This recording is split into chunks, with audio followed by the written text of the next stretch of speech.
at once with CenturyLink Internet. How is everybody doing? $40 a month for when you unbundle with qualifying home phone plan. I'm getting ready to play my game. Let me mute this TV really quick. This is an action movie. I'm playing my Sims 3 Pets game on my 3DS.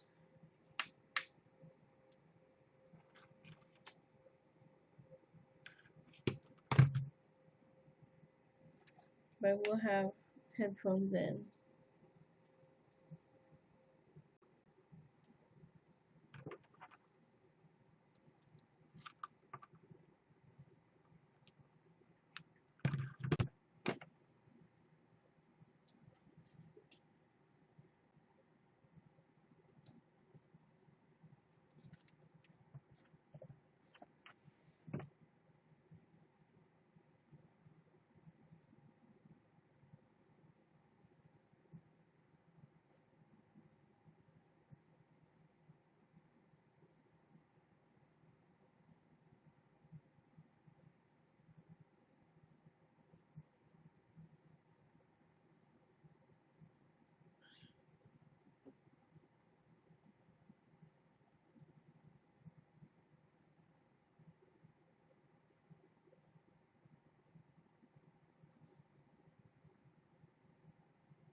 I'm waiting for my fiance to reply to me on Facebook. I'm not sure if I can use this 3DS when it's charging, or if it'll mess with the battery.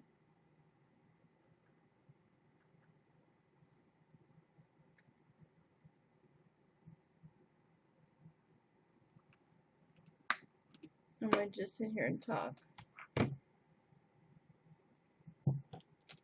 So how's everybody doing? And there's probably not anybody in here, but I figured I would talk.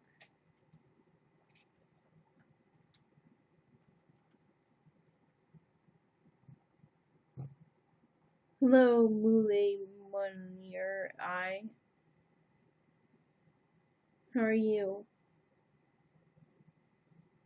My stomach hurts. Thank you for drinking coffee again. I have IBS, and if I drink coffee, it makes me sick. And it gives me really bad gas and stuff. Oh, my stomach hurts like really bad.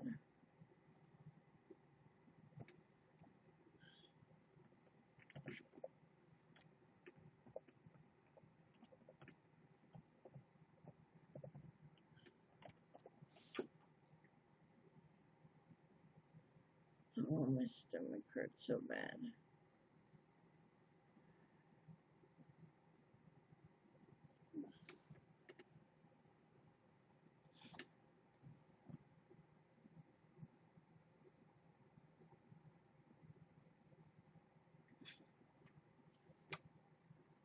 Thank you.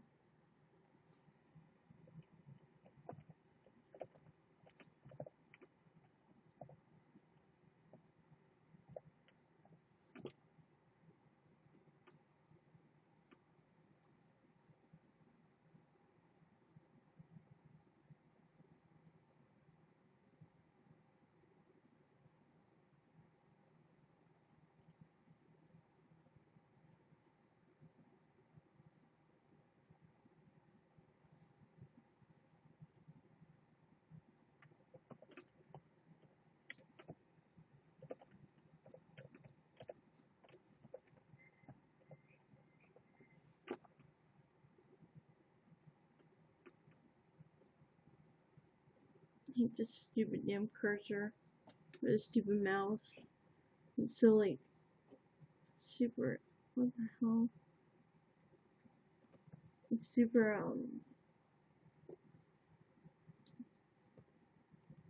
sensitive. Hi, Ibrahim K. How are you? I'm just sitting here doing YouNow. I'm trying to decide if I want to play my 3DS or not, because it's charging right now, but I don't know if you can play it while it's charging or if it'll fuck with the battery. Hello, Life with Mary. How are you?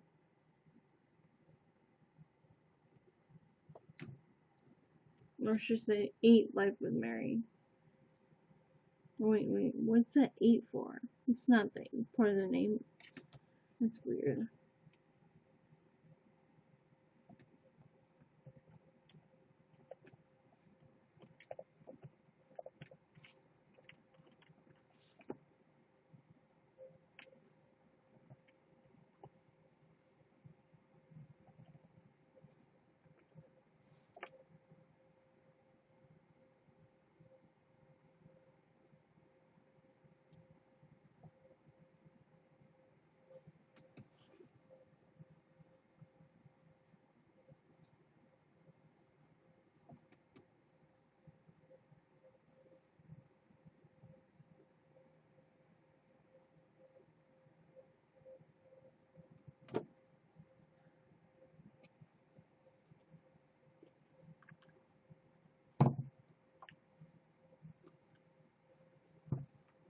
I'm tired. I'm bored. Nobody's talking to me. What the hell is that?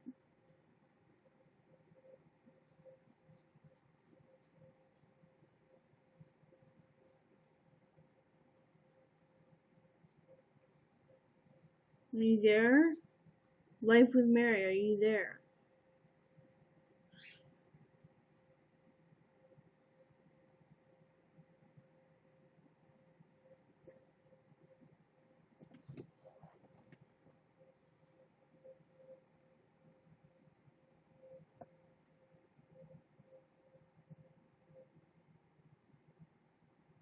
Okay. On YouTube or YouNow?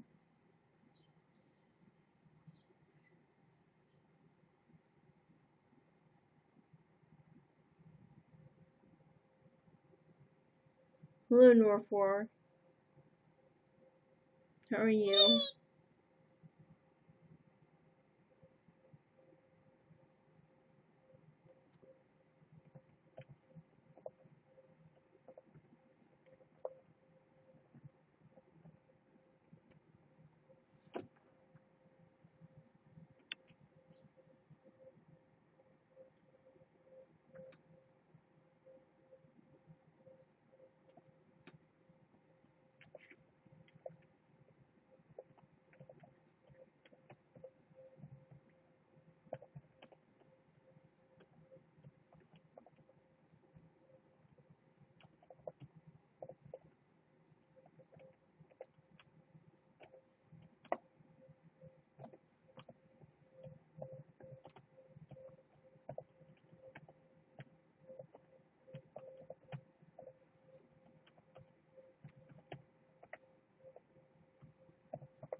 Hello, everybody. Oh, there's only 2 people in here. Hello, Nor4.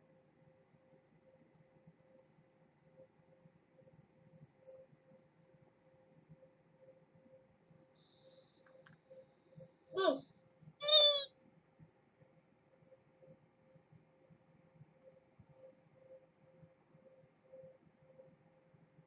Somewhere along the line, cell phone plans got a bit weird. Customers actually get penalized for Oh. That was hard.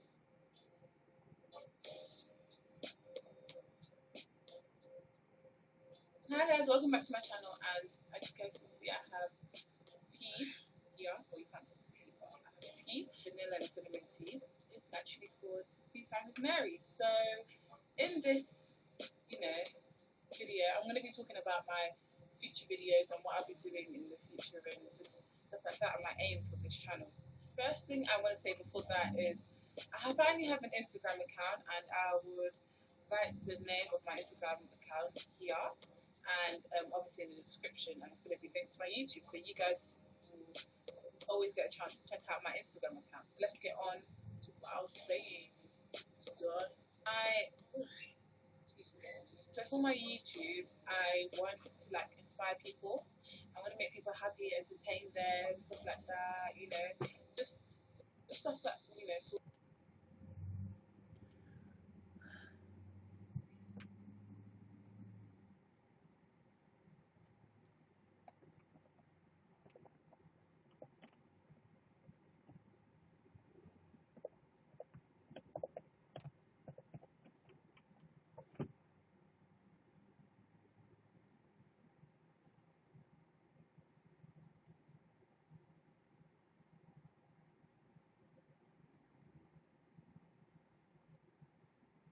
Me, I look tired. Oh, okay. I am kind of tired.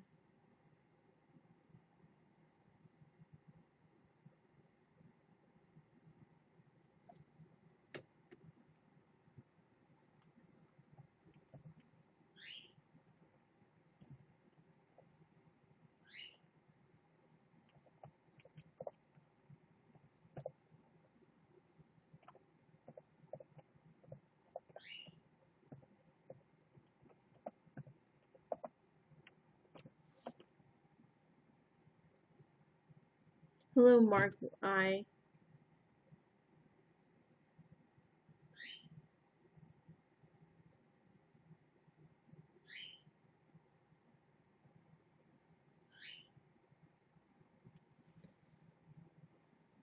How is everybody doing? There's 5 people in here. Oh my god, it's amazing!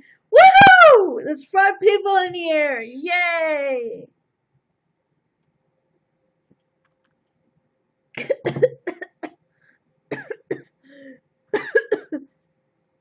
Wrong tube.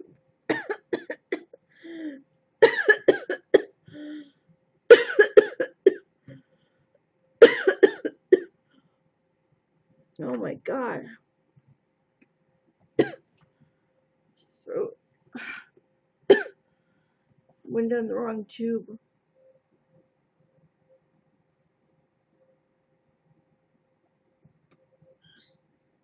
free to me, like let's say stuff that make me enjoy what I do. For example, like let's say hair growth or something like that. I just like to just make people happy, make people be inspired by things in life, and I would like to look out for people, to reach people as well. Like honestly, if it's just one person, it's amazing. So that's what I want to do for my YouTube channel. And also, I want to like have a new theme. As you guys can see, I changed my banners to black and white now, and my thumbnails will be changing as well. So that's something different because emojis are kind of annoying me at the moment. But I'm going to be changing my thumbnail, changing different things. I'll be having I'll be having a lot of different things when it comes to my channel, which will be amazing. I'm excited for that. Holy shit, dude. There's a ghost in your place. I'm 27.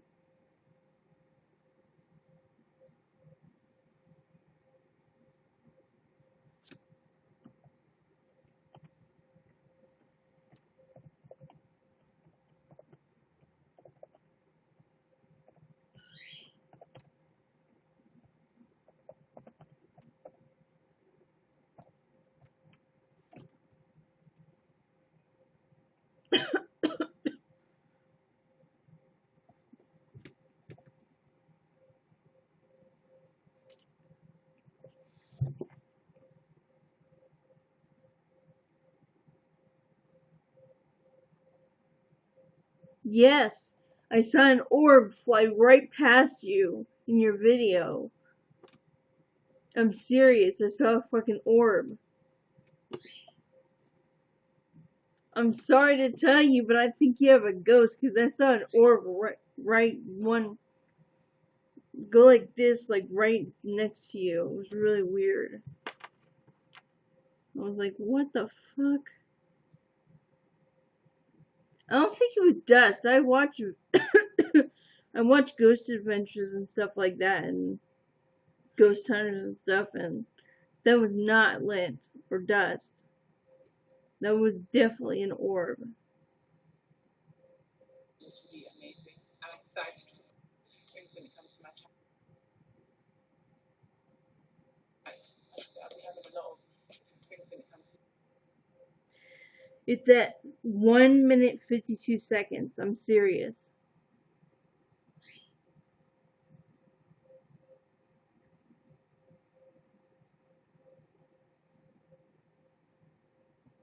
Go look at it. It's at 1 minute 52 seconds.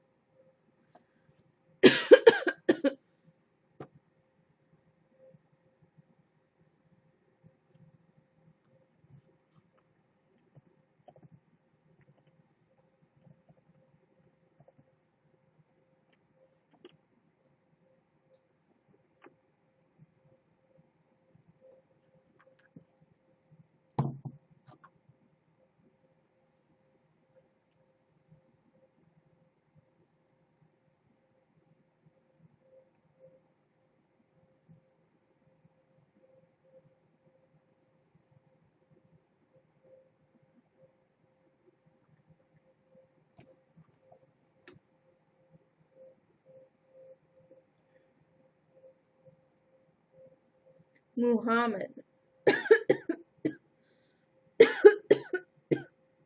You talk to me, please? I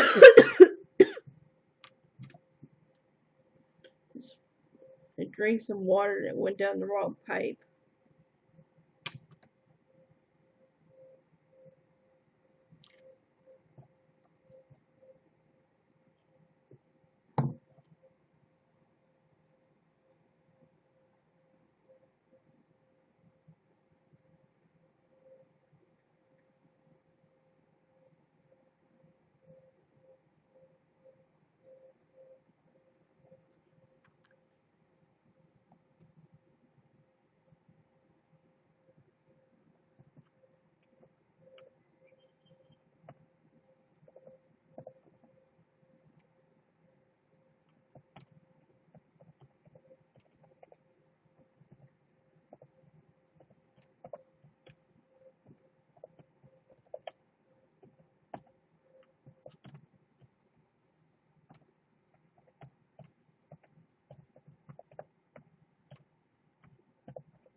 Hello, people.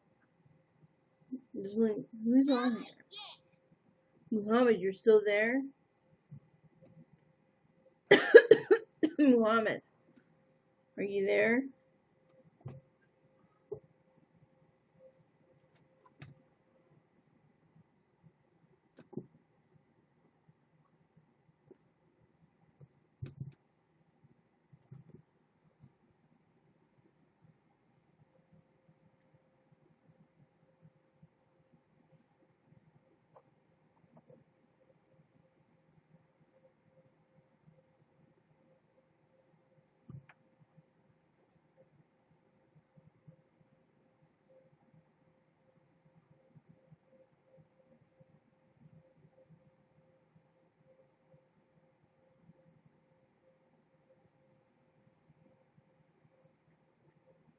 Duke Meowington says you're ignoring his needs.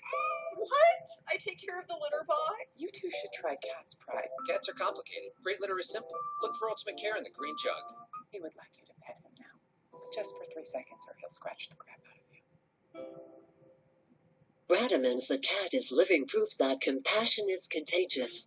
When this little black cat was brought into an animal shelter in Bydgoszcz, Poland, he was in pretty terrible shape. Suffering from a serious upper respiratory infection, Radamans was given a grave diagnosis from the vets at the shelter. Given the extent of his condition, vets contemplated euthanizing the cat to end his suffering, but then Radamans started to purr. With this, the vets realized that Radamans was not ready to give up on life yet, so they opted to begin treatment. And thank goodness they did, because now Radamans is returning the favor by helping other animals at the shelter recover. Once Radamans regained his strength, he started to befriend the other animals at the shelter. The shelter staff noticed he was particularly fond of animals who had just undergone major surgeries or procedures. The shelter staff noticed that Radamans would hug and clean the other animals, just like a doting nurse would. They refers to Radamans as their new mascot. Sometimes when you're sick, all you need is a loving cuddle or a warm hug to help you through it. This is where Radamans comes in. The kind people who helped Radamans recover showed this little cat some compassion, and now he is spreading it around to help the other animals in the shelter.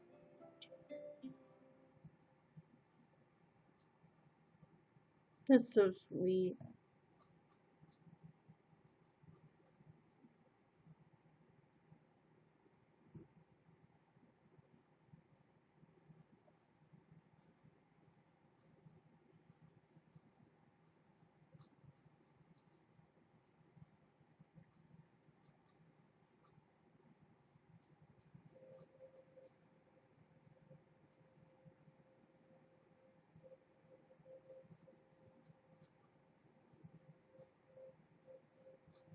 Interesting.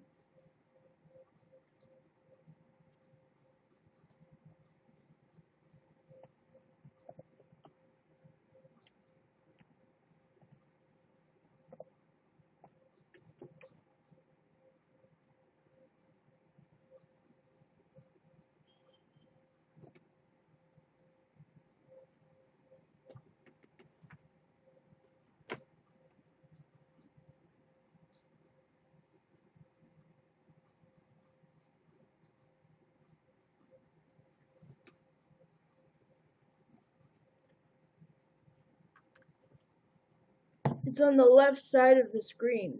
When you watch a video, it's on your left from you watching it like this. It'll be on the left side of the video. It was really weird.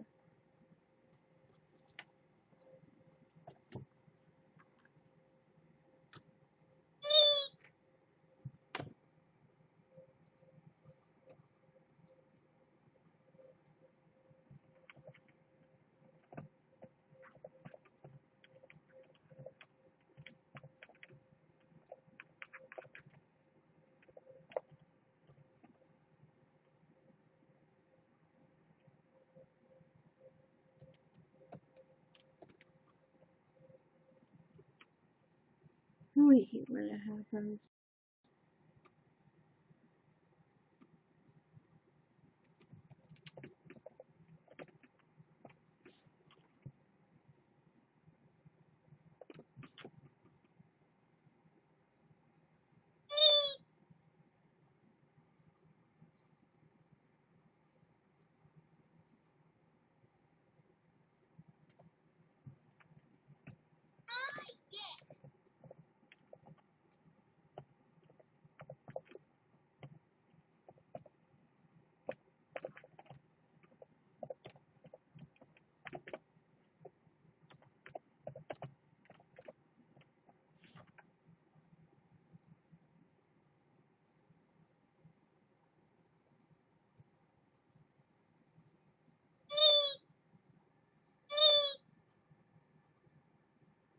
Hello, Ham Day. How are you?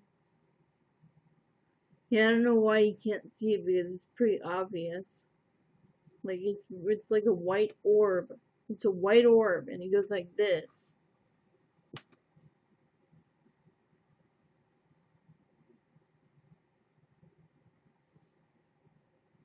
Hello, Sarah Chill. How you are? How are you?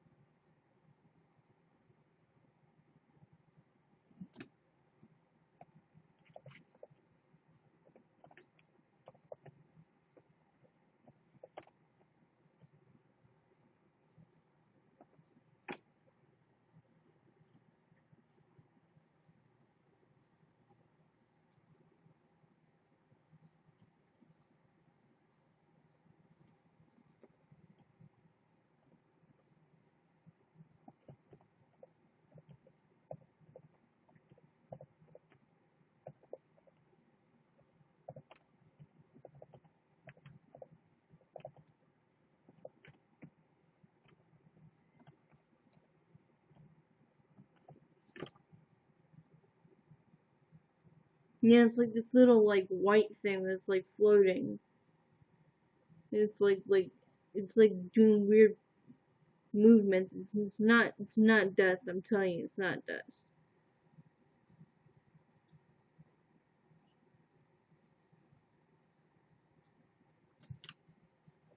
Because I've seen orbs before on like investigation shows about like ghosts investigating and stuff, and that's exactly what they look like from what I saw.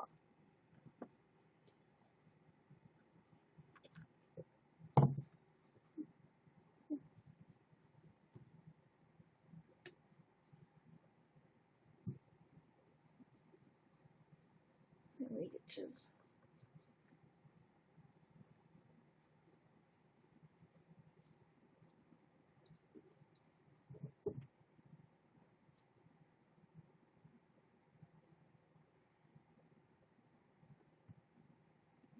Oh, okay. Well, it was really weird. So, anyways, it was just weird.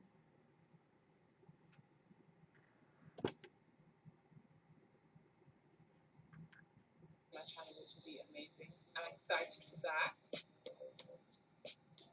And another thing is that I'm just talking about even knowing what I would say. Sorry that I didn't upload last week.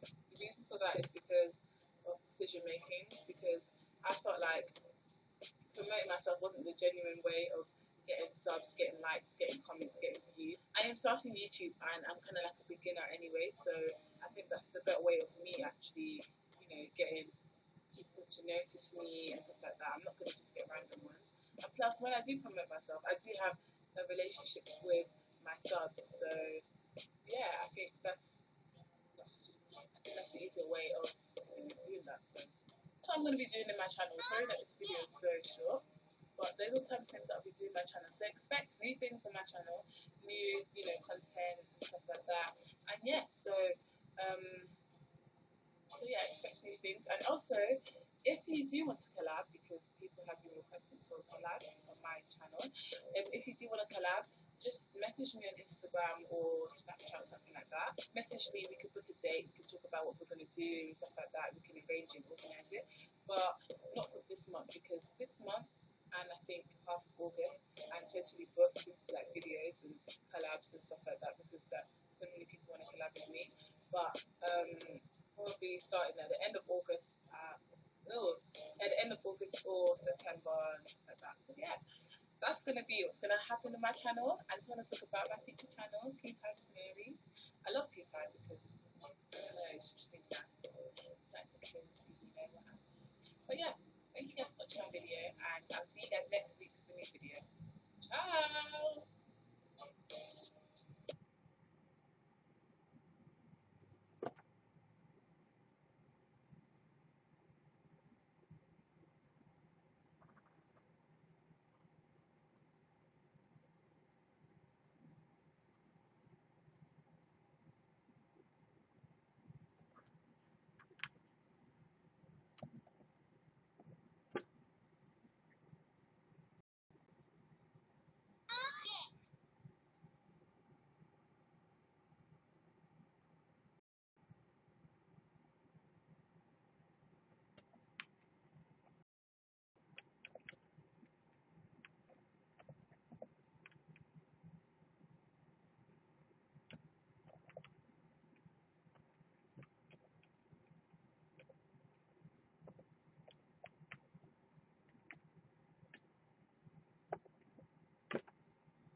What's her name again?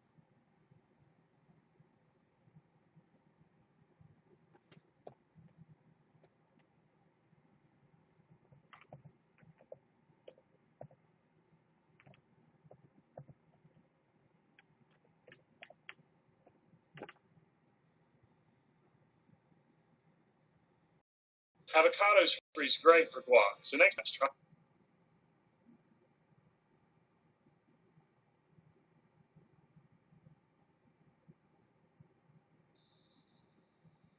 Oh, Okay, I don't know if you're still on here, Mary, but I subscribed to you.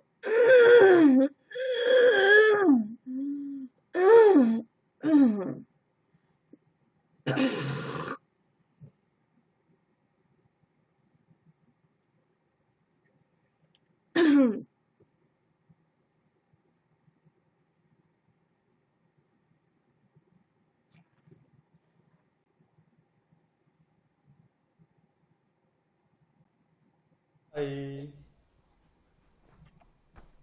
how are you? Hi!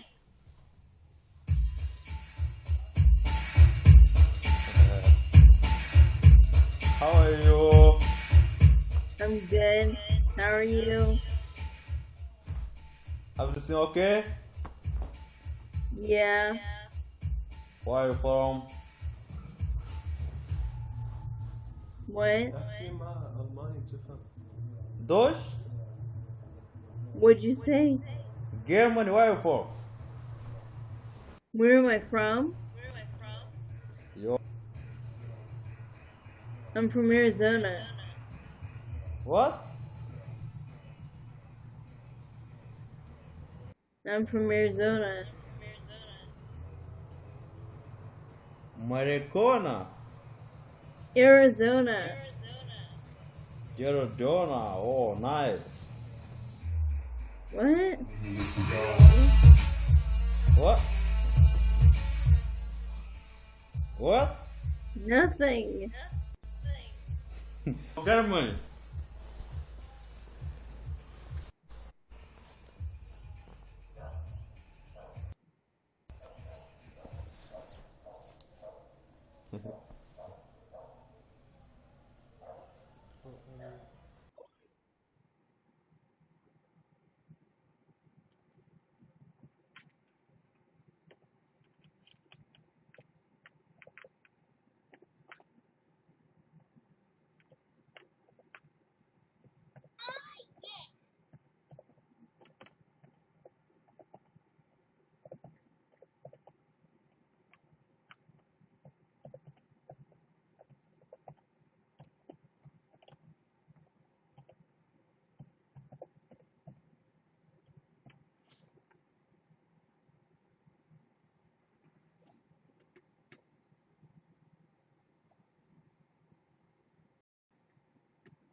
There's nobody in here now.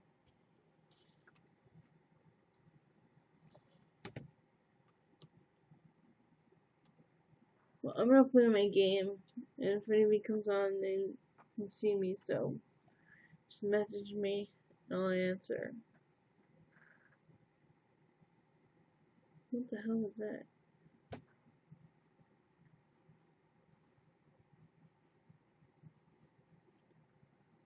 Why does it still have that option at the top that says go live even though I'm already live? That doesn't make any sense.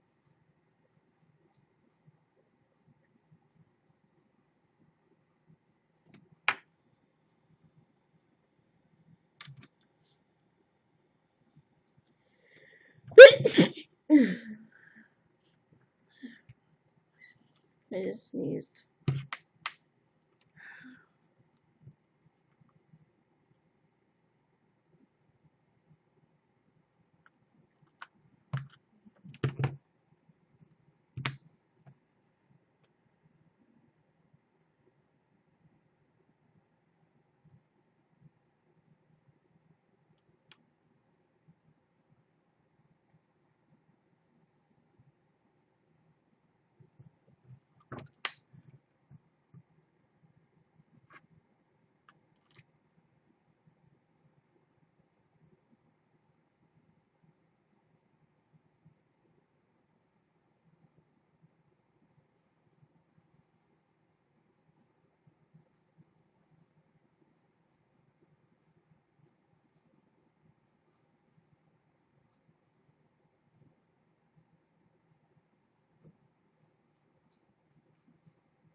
Our pet's coming to the Sims 4 soon.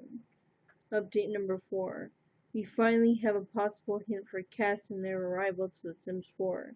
We updated the post from dogs to pets.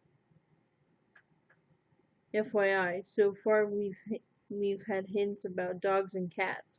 Here's a survey that was released in March 2014 that could tell you what features should we expect.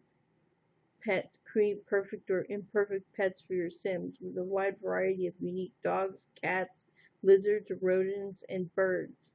Teach them tricks and enter them in talent shows, or simply hang out and watch them destroy your neighbor's yard. More pets means more fun. Dogs. Use the new Create a Puppy to design your Sim's new best friend. Teach your dog tricks, train him to hunt collectibles, play with toys, and even enter him in a dog show. Raise your puppy and help him grow. Will he age up to become friendly and loyal, or aggressive and independent? Your interactions with your dog shape his future. Update number 3. Sim found out that there's another object that hints at dogs, Dalmatians to be exact. If you look at it, this isn't the first time the EA has done a hint for a future pack. In the base game, there was an object called Commemorative Freeze Ray that wasn't usable, but it was certainly hinting at the interactive freeze ray that comes with Get to Work scientist career. Update number 2. The Sims Socials channels posted a new screenshot from Get to Work for their doctor's blog, but there's a bubbly hint in that screenshot that's certainly worth mentioning in this post.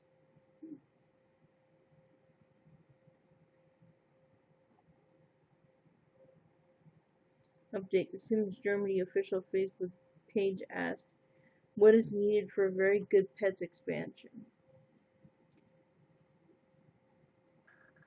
This could really mean that dogs or any other pets might make their return to The Sims 4 soon. An Easter egg was found in the object description of the new objects. It looks like a simple object description, but if you looked closer, dogs and babies were mentioned 3 times repeatedly. Could we be getting a Pets edition sooner than we thought? Does your baby or dog pose so adorably that you simply must capture every single moment? Is your phone so overloaded with baby and dog pics that you don't have special space for apps? Pick up the appreciably average digital camera and free yourself to take in as many pictures of your baby riding your dog like a cowboy as you could possibly want.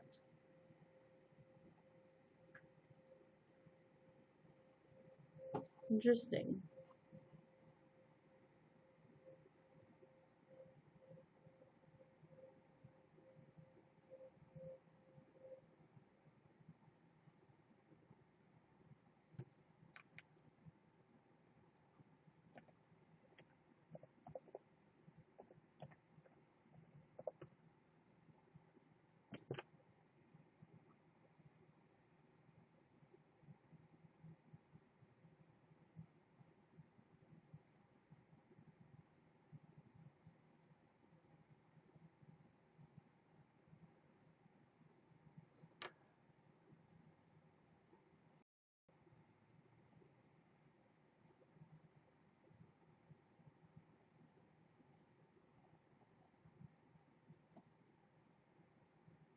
That was not helpful at all.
Interesting.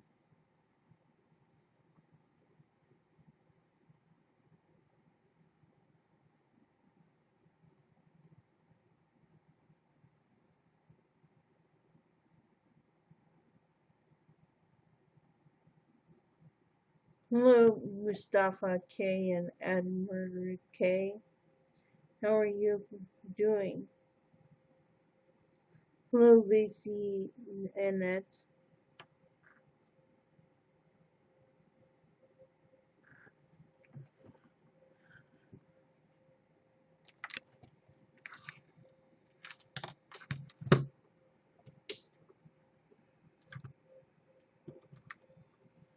Apparitions. John sees the ghost of a recently deceased patient. Should he inform the patient's family?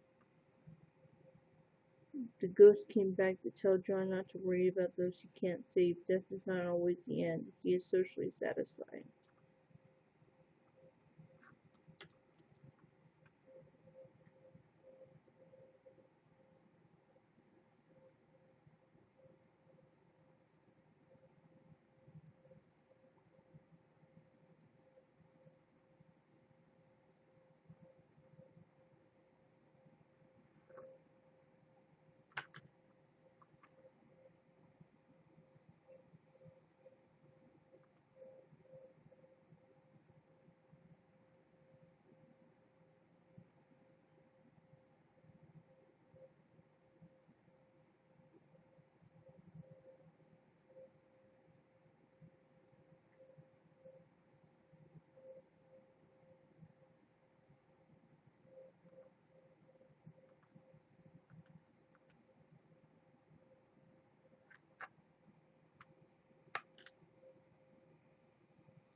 What are you doing? Oh, I'm playing The Sims 3 Pets on my 3DS.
It's the battery used in high-end electronics like that. No, I wouldn't leave the 3DS plugged in forever, so once it's charged fully, make sure you unplug it.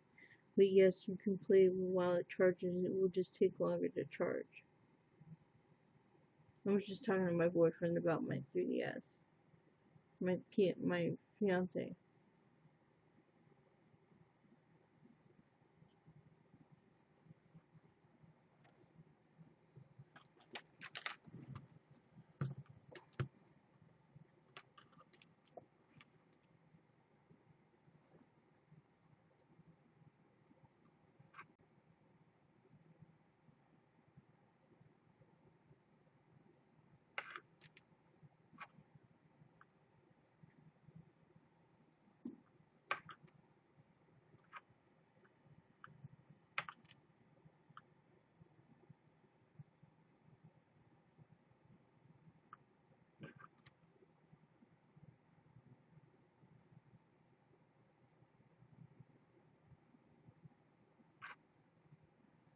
My sim is weird.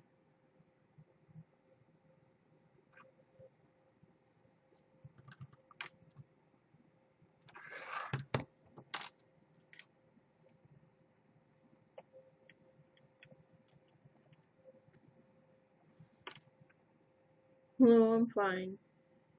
How are you?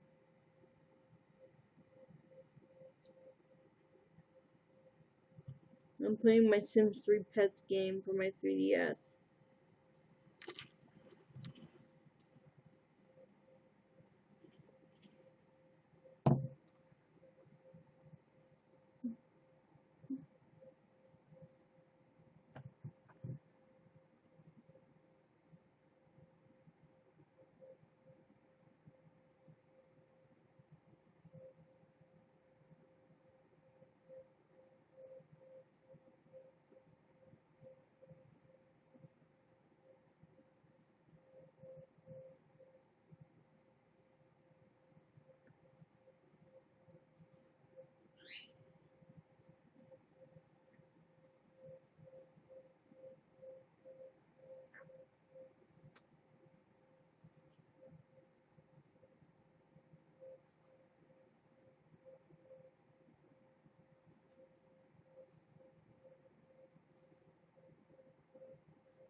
Hello, ESRB. How are you? Are you just gonna sit there or are you gonna say something to me?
What's the rating for The Sims 3 Pets on this 3DS? The Sims 3 Pet scored 72% on Metacritic.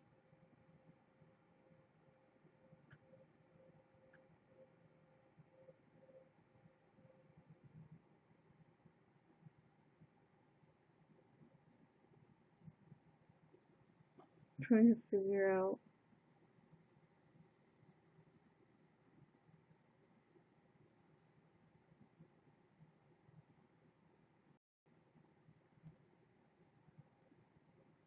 Teen. Okay. So they should have the sex with the woohoo option in there. So what's everybody up to? Is anybody in here? In my channel?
I just proposed to John.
I'm playing my Sims 3 game. Sims 3 Pets on my 3DS.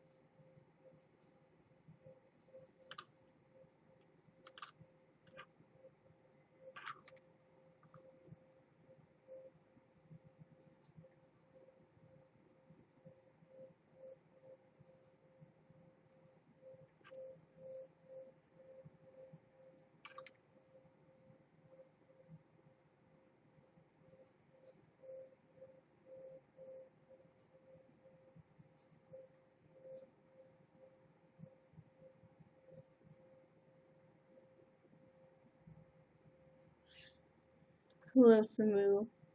How are you?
My throat's bothering me.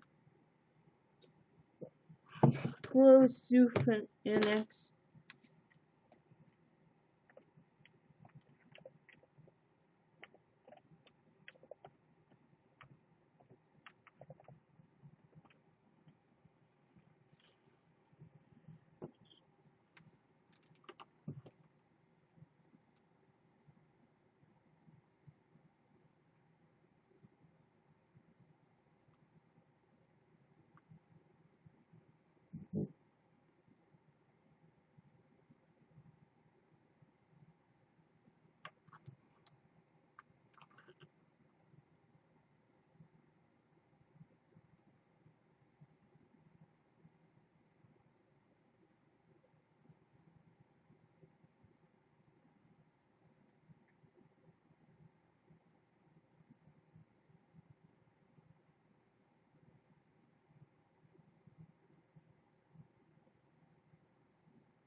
I'll be right back, okay? I have to go get some anxiety meds.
Hello.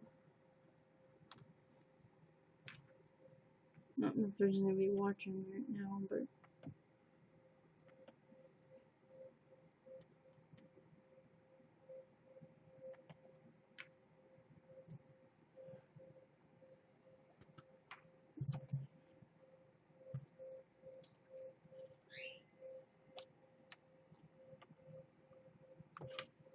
apparition. John sees the ghost of a recently deceased patient. Should he inform the patient's family?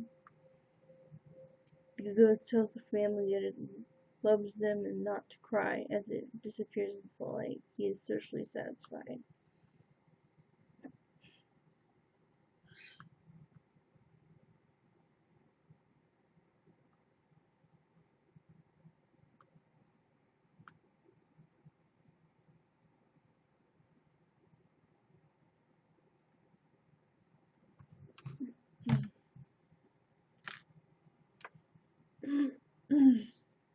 Well, I'm gonna go do some dishes and I'll be back.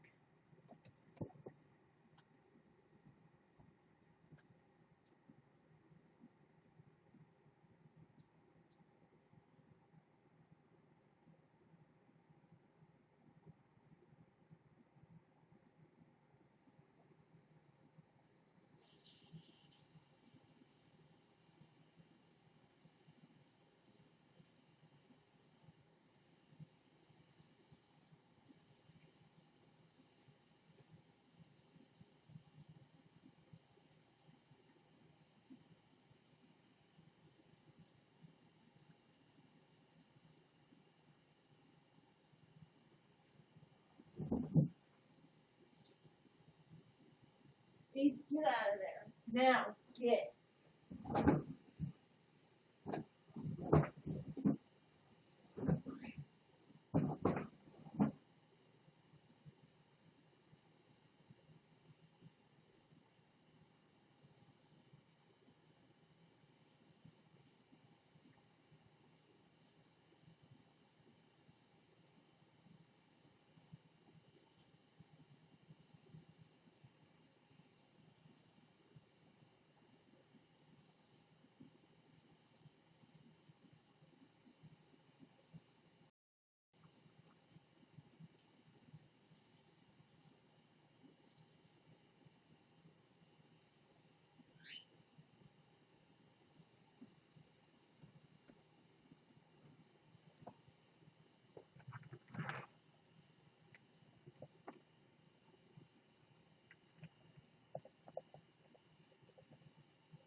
I'm back.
Okay. I'm also playing The Sims 3 Pets on my 3DS.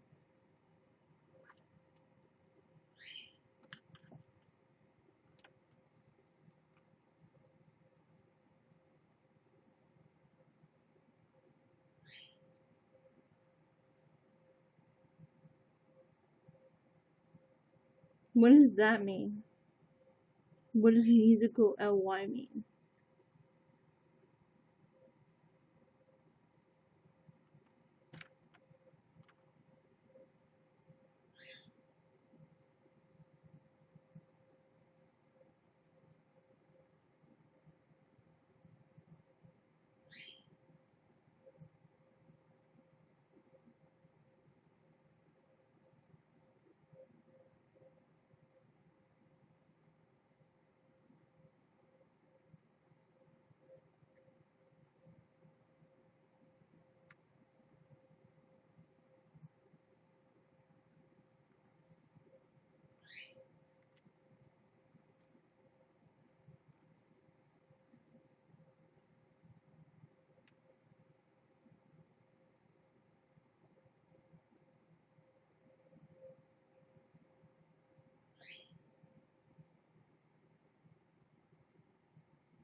Oh, okay. No, I don't have that.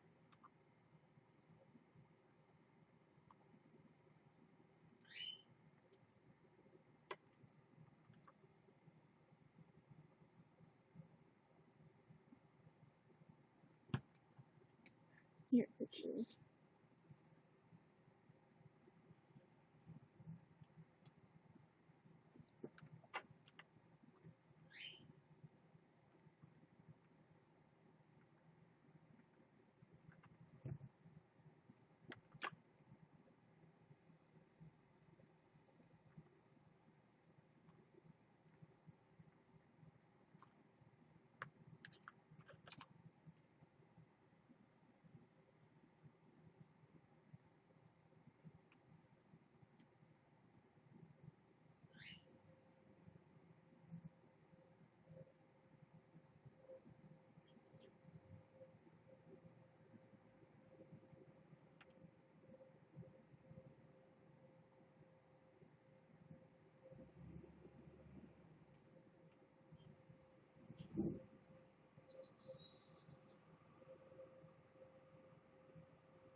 Hello, Marlene. How are you?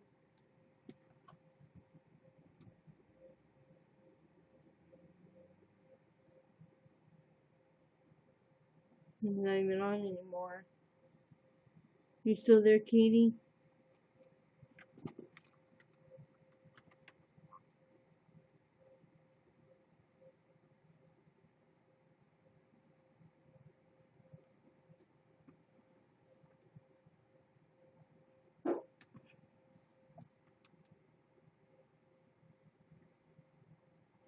Khalid Azubi. Hello.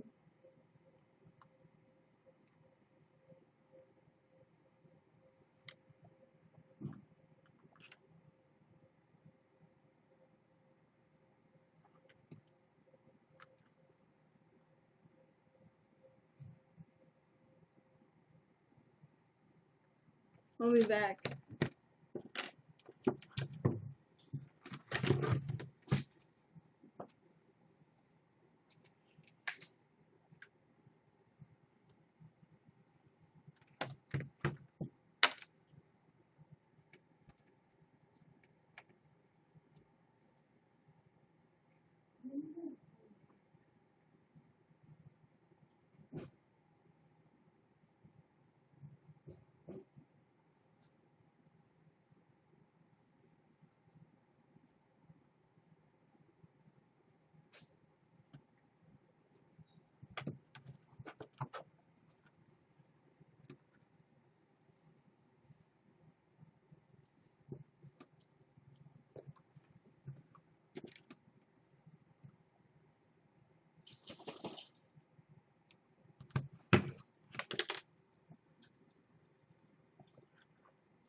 What the hell, Ace? Get out of the box now! Get!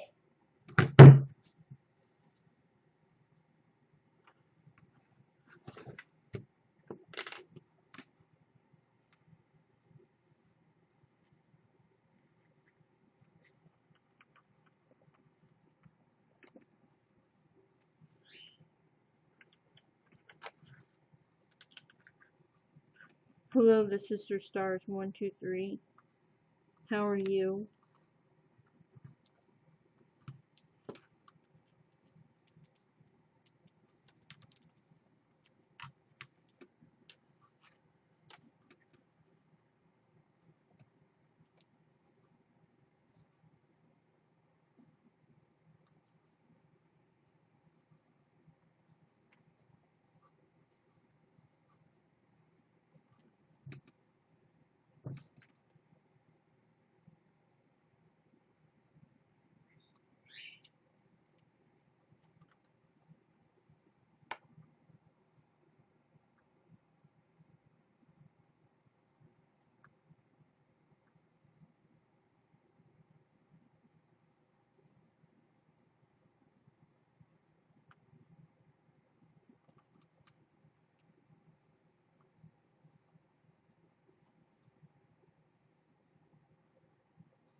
Why won't he leave?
Somehow my sim got stuck between some stuff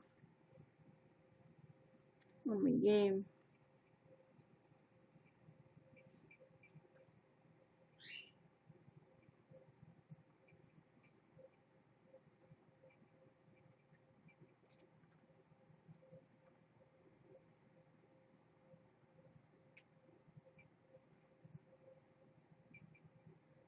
My sim is asleep standing up. What the fuck?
Why didn't you do that?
Hello, Muhammad E.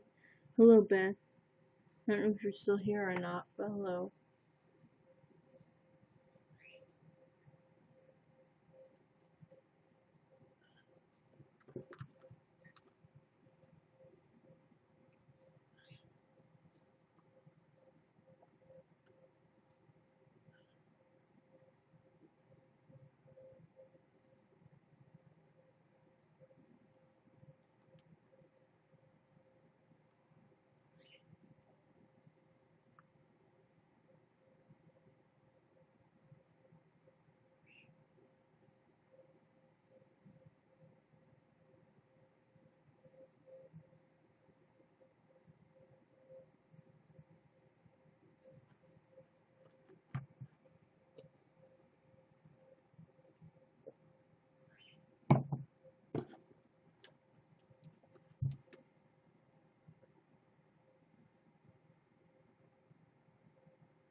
I'm tired.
A little minced red wine. Nobody's in here, I guess, anymore. I'm gonna save my game and read my book.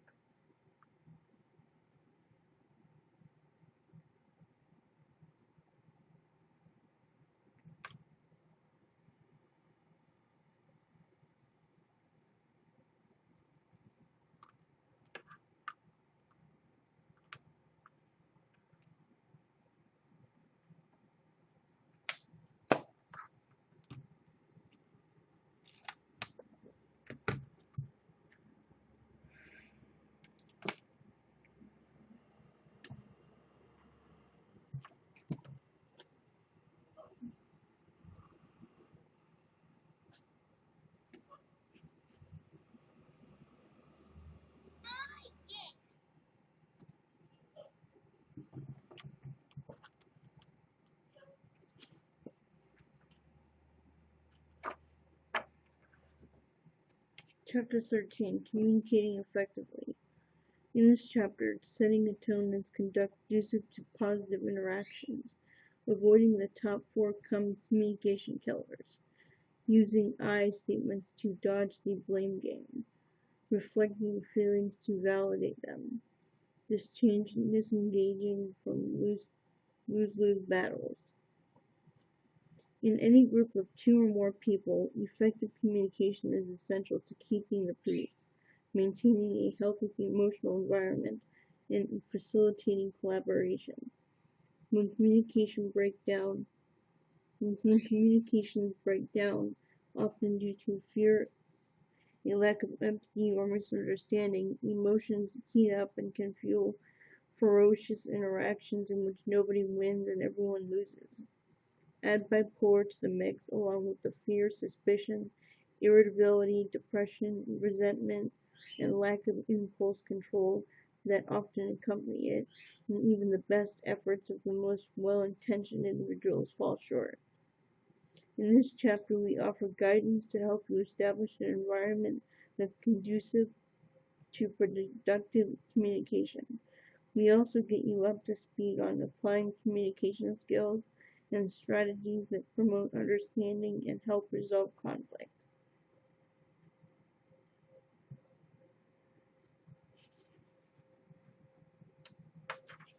Setting the stage. Successful conversations begin with careful preparation and a working knowledge of basic communication skills. In the following sections, we offer tips to help you prepare for a productive talk by explaining how to choose the right time and place, set ground rules, keep emotions and body language in check, and choose words carefully to avoid triggering heated responses.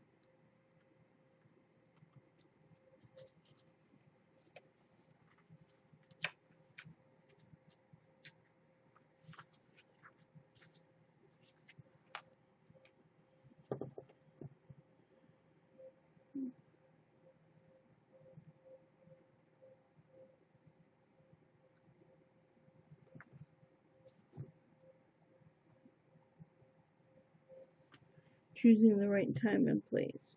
Timing and location aren't everything when it comes to successful communication, but they certainly play a big part.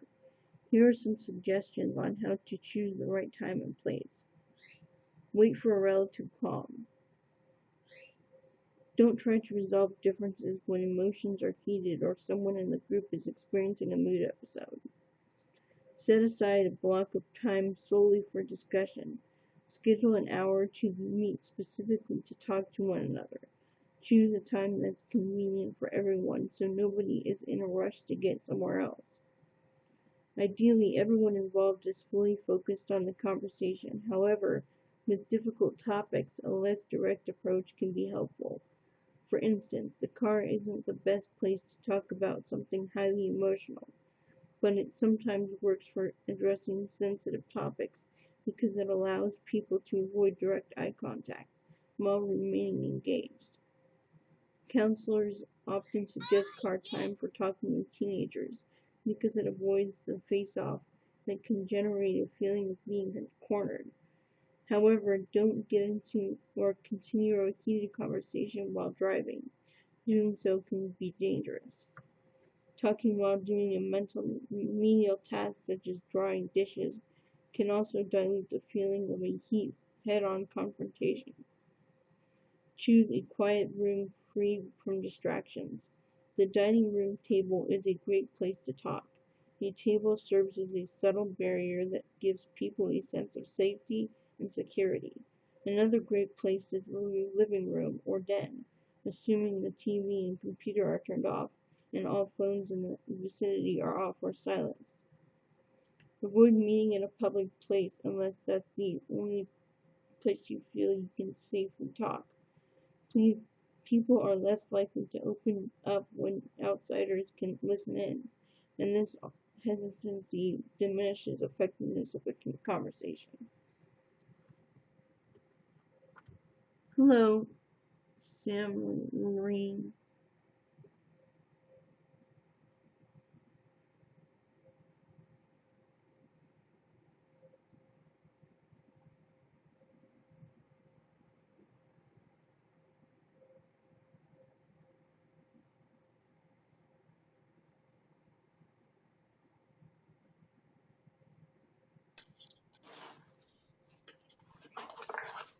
Hello. What'd you say? Hi. Hello. How are you? I'm okay, your camera's frozen. What? Never mind.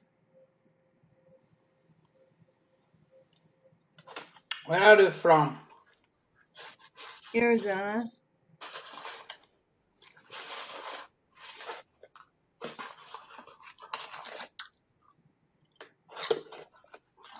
What are you eating? Popcorn. Popcorn? Popcorn, yeah. I love popcorn. What? Welcome.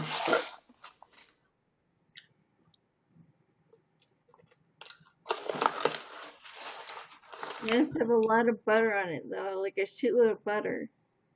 Yeah. I only eat popcorn with like a shit ton of butter on it. Oh, yeah. Okay. Do you drink? Flavored water. Oh, yeah.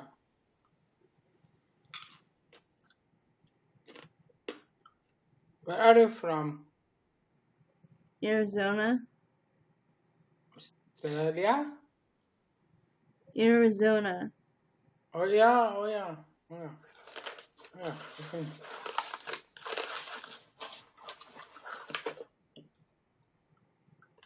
What's your name? Christina. Christina? Oh, nice name. Thank you.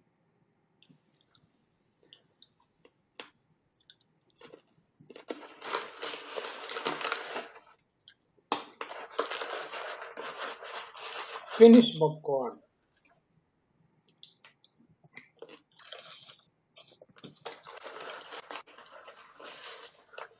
What's your name? Christina. Christina?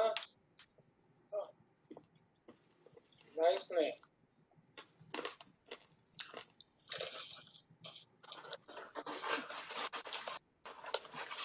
What's your name? Christina. Christina? Oh, nice name. Thank you. What are you doing? What am I doing?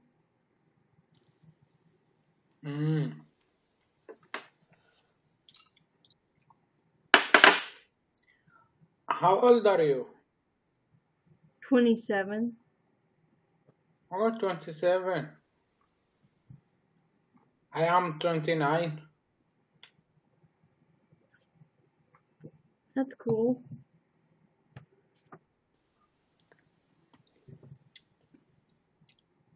I'm live. Where do you live? I'm live What? in Norway, Oslo. You're from Norway? Yeah. That's cool. I'm talking to someone from Norway. That's awesome.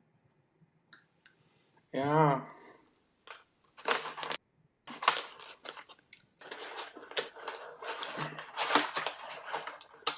Have to visit Norway? I've never visited Norway. No, I haven't. Oh yeah. I haven't even been out of the country. Oh. You know your camera is sideways, right? Son. Yeah. That's better now. Finish popcorn.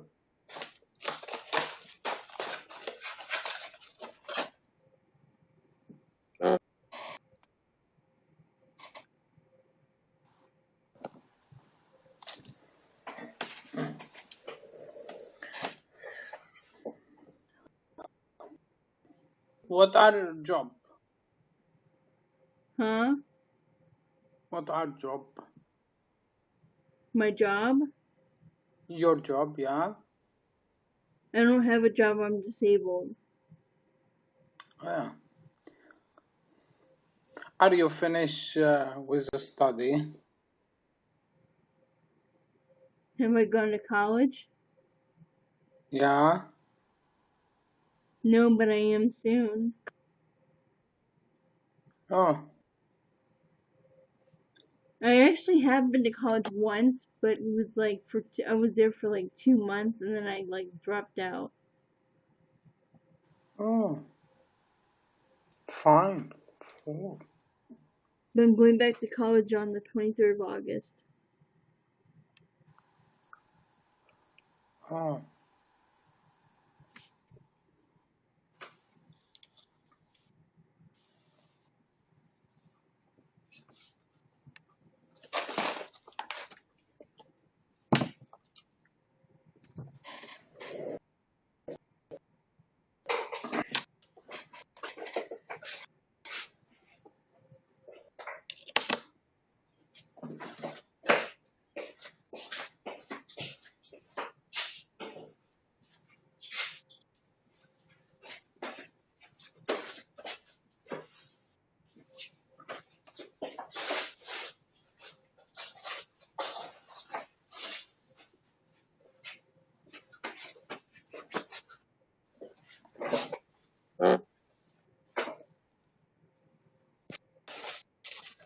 Christine, how are you? I'm good, I guess. How about you?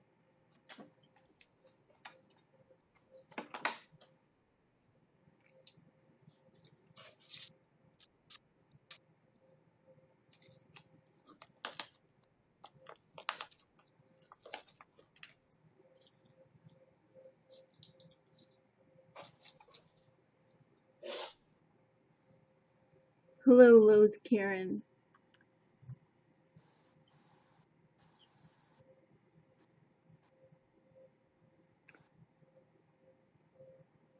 What?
Where are you now?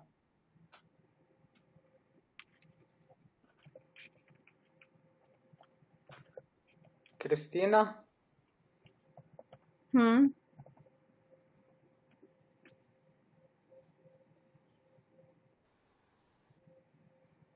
What'd you say?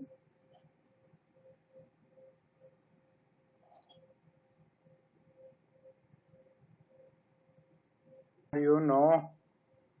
Where are you now? I'm at home. Ah, yeah.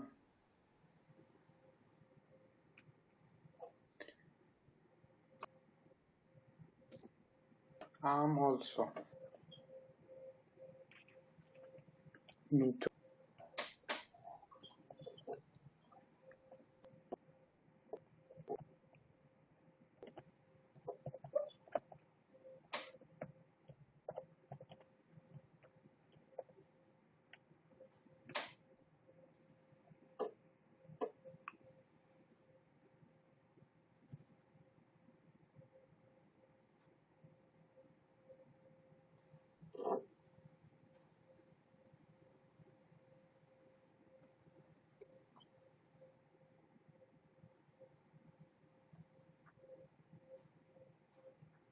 What are you up to?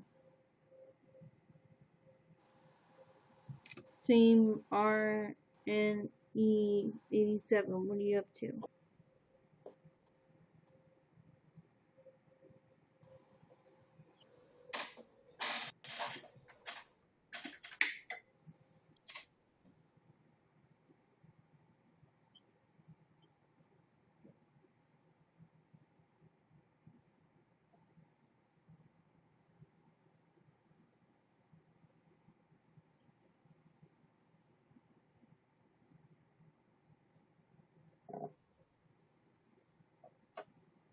The hell?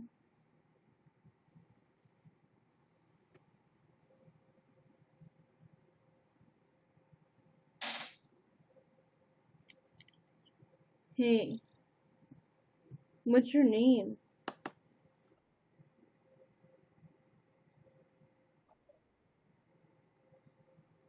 Sam, What'd you say? my name is Sam. Sam? Yeah. That's a nice name.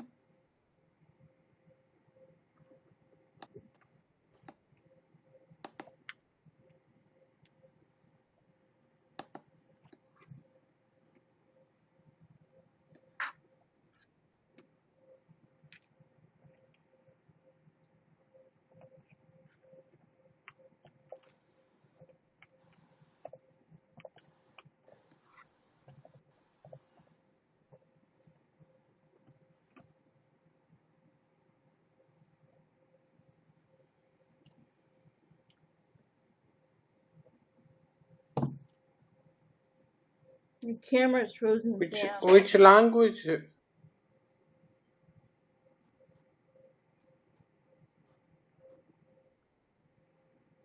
Okay. Which language speak you? What language do I speak? English. Only English.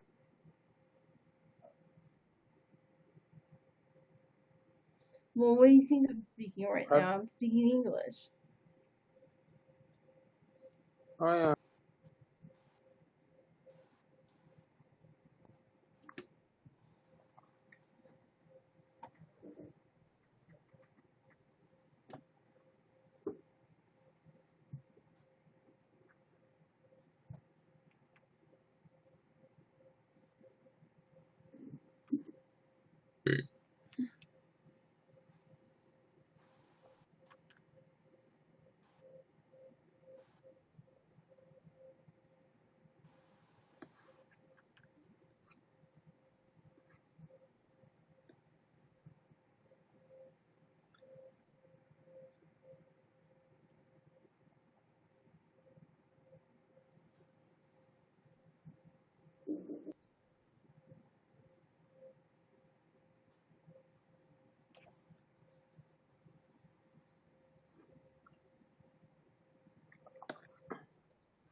Okay, Christina. Christina, Yeah. nice to meet you. Yes, it is.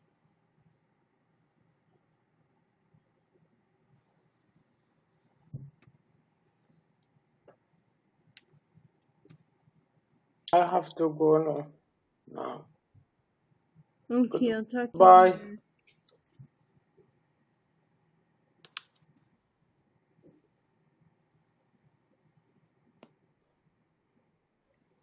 Goodbye. Bye. Bye.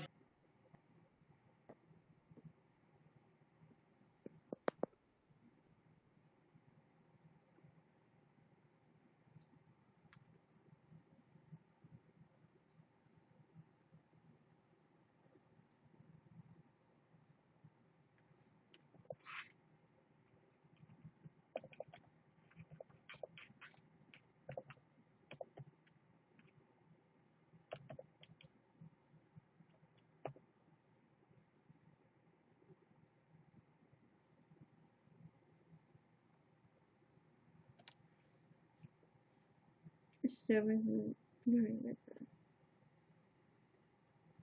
No, I didn't. Establishing ground rules. With all parties gathered, the first order of business is to work together to establish communication ground rules.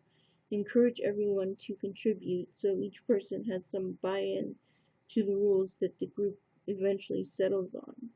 Here are some sample group rules, ground rules. Focus on one issue at a time. Stick to observations rather than judgments. Take turns. No yelling. No profanity. No threats, intimidation, or violent behavior. Anyone can call for a timeout at any time.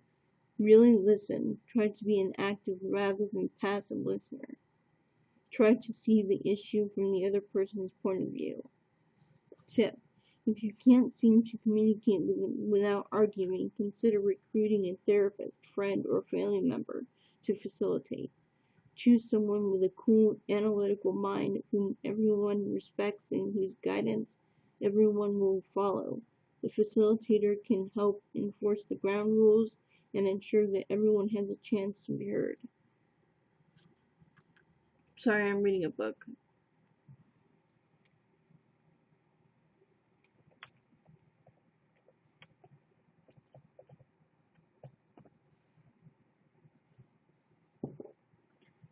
Watching what you say. Effective communication calls for clarity, honesty, and accuracy, but you need to be clear, honest, and accurate in a way that keeps people receptive to what you're saying. Here are some tips for choosing words and phrases that listeners are likely to absorb rather than refute. Express yourself with I statements, especially when expressing an opinion. Use phrases such as I think and in my opinion to begin your sentences. To dive deeper into I statements, see the later section, becoming less confrontational with I statements. Stick to the present as much as possible. You can discuss the past to learn from it and improve outcomes, but don't get mired in the past because you can't fix it. Don't use past events to blame or launch attacks against someone as a defensive posture. Don't engage in criticism, judgment, demand, or blame. In short, all discussion participants need to know and show respect for one another. See the later section, Avoiding the Four Big Tiff Makers, for details on avoiding criticism, judgment, demand, and blame. Don't exaggerate. Do your best to accurately depict a situation and avoid absolutes, such as always and never. Rarely is something always or never the case. If you find yourself saying something like this, like you never, you're committing two no-nos, blaming the other person and speaking in absolutes. Avoid comparisons, especially comparisons between two people. Telling a wife that she's just like her mother or son to act more like his father is absolutely guaranteed to elicit a strong negative reaction. Instead of generalizing a person's behavior through comparisons, focus on specific behaviors or issues to discuss.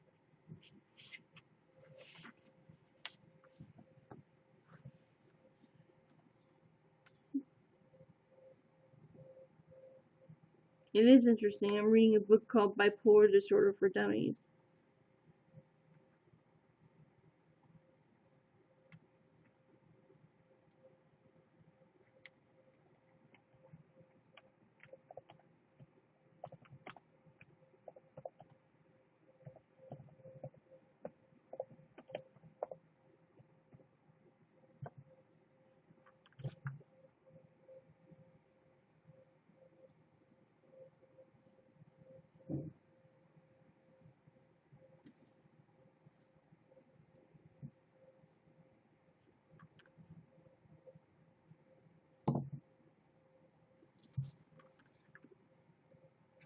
Expressing yourself in a positive tone. Sometimes what you say isn't as much of an issue as how you say it. A sarcastic tone of voice, for example, can transform the meaning of a phrase into its exact opposite. For instance, if you say something like, I really appreciate your love and understanding, in a sarcastic voice, it means I really don't appreciate your lack of love and understanding. Tone of voice can convey a wide range of emotion, from sadness to joy, regret to hope, happiness to anger, and more. Be sensitive to your tone of voice and try to maintain a tone that's positive, upbeat, and encouraging. Avoid negative tones that convey anger, frustration, and bitterness. Striving toward a more positive tone of voice may even encourage you to think more positively. But if you just can't summon positive feelings, work hard to stay neutral. Being sensitive to posture, position, and body language. Posture, position, and body language all convey meaning and emotion non-verbally. You can read entire books on the topic of nonverbal communication, but when you're communicating with a friend or a family member, someone you know pretty well, you probably don't need a detailed study of body language. Just be sure to do the following. Stand or sit in a comfortable distance from the person, remaining sensitive to personal space. Remain relaxed and non-threatening. If you feel any muscles, including facial muscles, tensing up, you're probably getting angry, upset, or defensive. Breathe deeply and remind yourself to relax. Be and appear attentive. Maintain appropriate eye contact, not staring or glaring. And use verbal and nonverbal cues, such as nodding and saying yes or okay. to indicate they are hearing what the person is saying. Remember, sometimes indirect attention is more appropriate and can make an exchange feel less confrontational. While walking, washing dishes, driving, or engaging in some other activity, you can still remain and appear attentive non-verbally by nodding, saying yes or okay, and using posture and body language to show that you're listening. If you're addressing more than one person, shift your attention every 1 or 2 sentences so nobody feels left out. How to apologize and how not to. People with bipolar disorder shouldn't have to apologize for what the disorder makes them do, but apologies have the power to heal relationships and liberate everyone involved from guilt and resentment, assuming, of course, that the apologies are sincere and delivered in an appropriate manner. Following are some do's and don'ts for delivering effective apologies. So be sincere. Apologize only if you truly feel that you played a role in upsetting the person and are committed to not making the same mistake again. Describe what you're sorry for. Specifying what you said or did that upset the other person acknowledges your role. Validate the other person's feelings. Describe how you think what you did hurt the other person. Doing so demonstrates that you're aware of the consequences of your words or actions.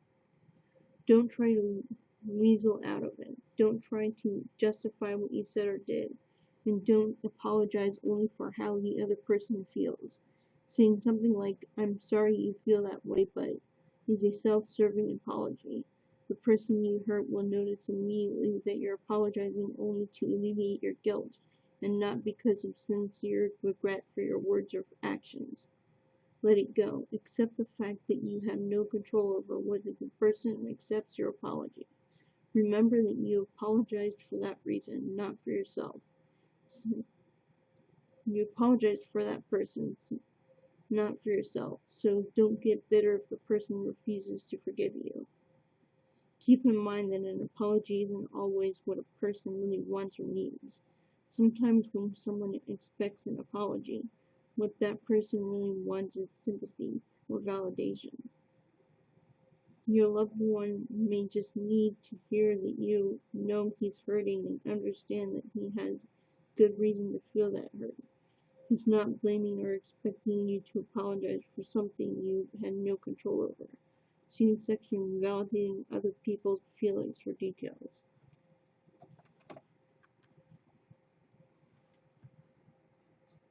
Hello, Musha.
Hello, Amy. How are you?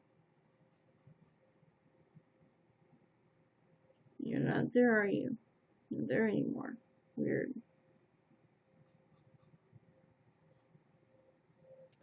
Well, I'm gonna go to the bathroom. I'll be right back if anybody sees this before I leave.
Hello, everybody.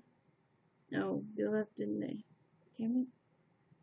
Why is it people come in here when I'm not here and shit? Whenever I'm not here, they always come in, but when I'm here, they don't. It's weird. Carolina at Aura, hello.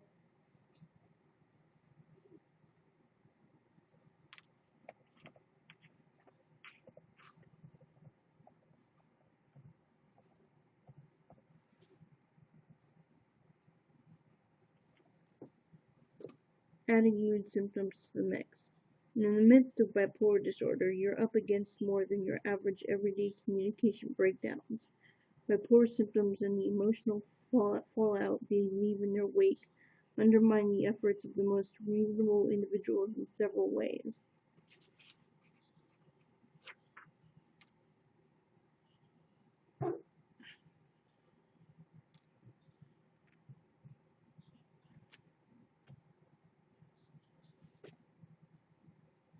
Depression commonly causes loss of confidence and feelings of low self-esteem or worthlessness. Feeling that way can prevent you from being appropriately assertive when a situation is unfair or hurtful, and you may resent it later.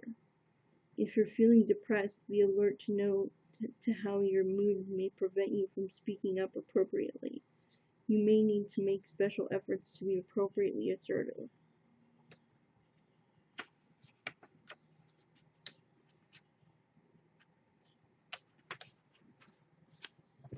Irritability and angry outbursts are common symptoms of mania.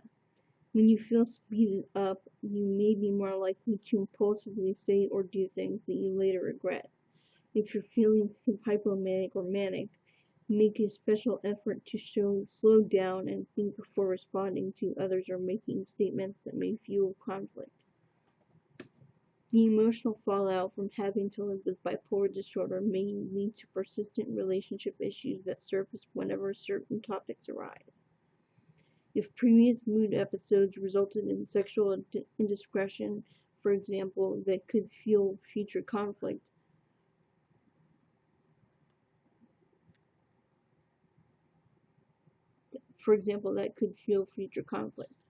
resentment over having to take medication or a perceived loss of status in the family can lead to conflict as well.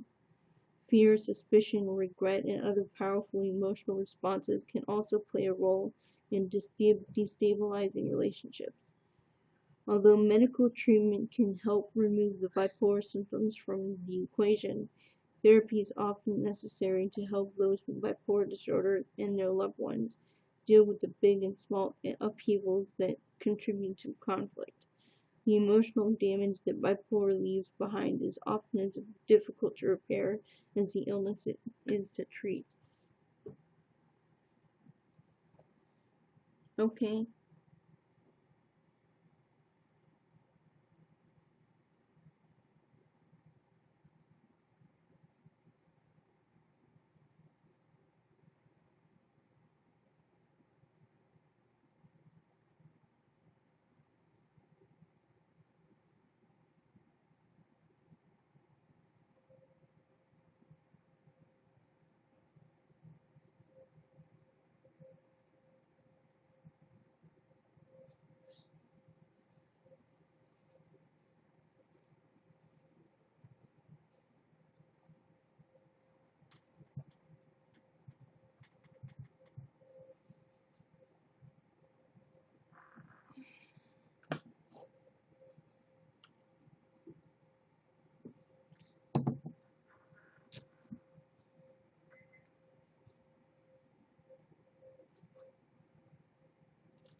Avoiding the four big tiff makers.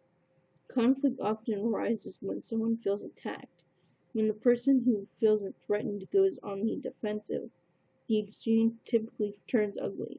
One way to prevent someone from feeling threatened in the first place is to avoid the four major factors that tend to put people on the defensive: criticism, judgment, demand, and blame.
How am I angry?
Hello.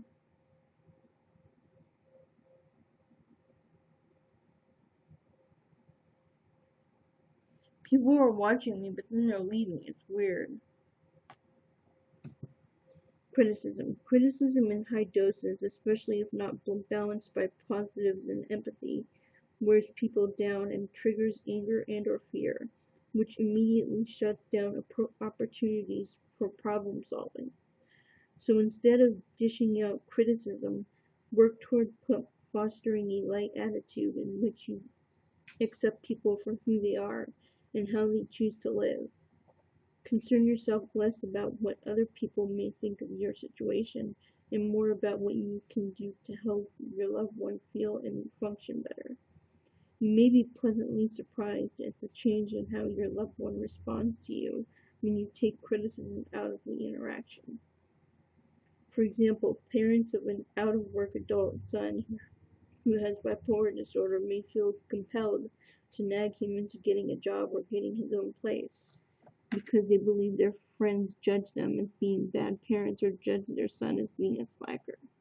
Instead of nagging, the parents would probably have more success by listening to their son, helping him secure what he needs to return to the workforce, and setting some reasonable boundaries.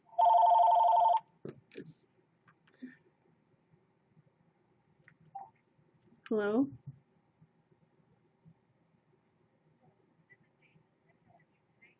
Okay, I guess.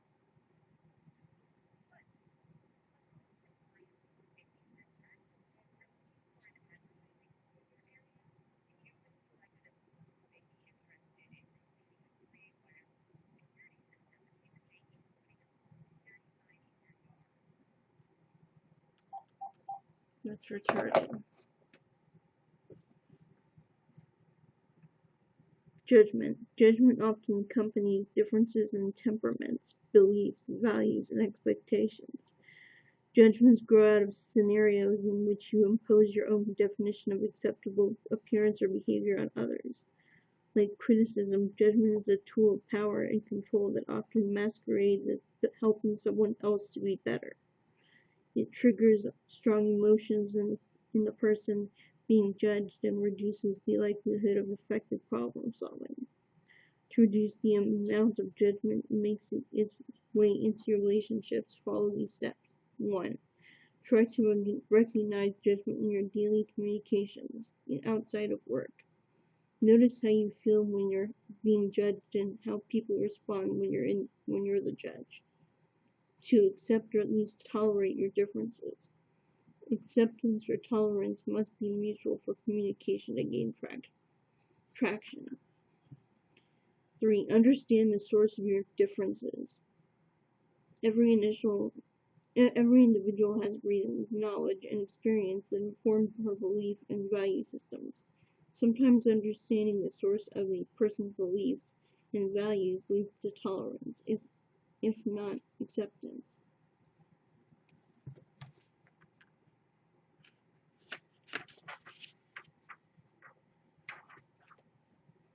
Demand. Demands go hand in hand with criticism and judgment as ways to try to control another person's behavior. Of course, asking someone to do something for you is perfectly normal and unacceptable. In certain formalized relationships, such as between a boss and an employee, demands are actually expected. With loved ones, however, issuing demands rather than approaching tasks and problems in a respectful, collaborative way is far less likely to get the desired results.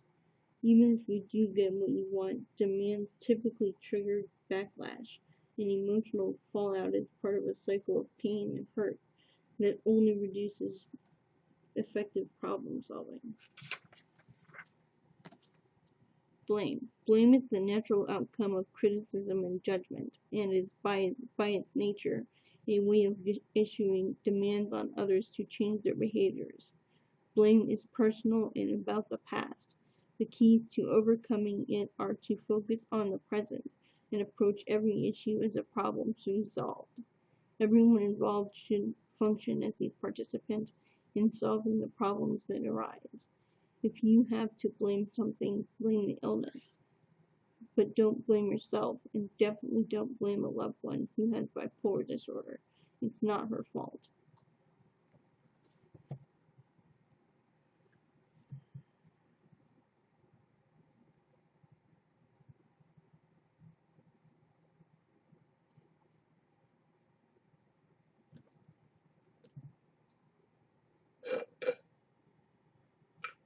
I'm gonna go get a drink.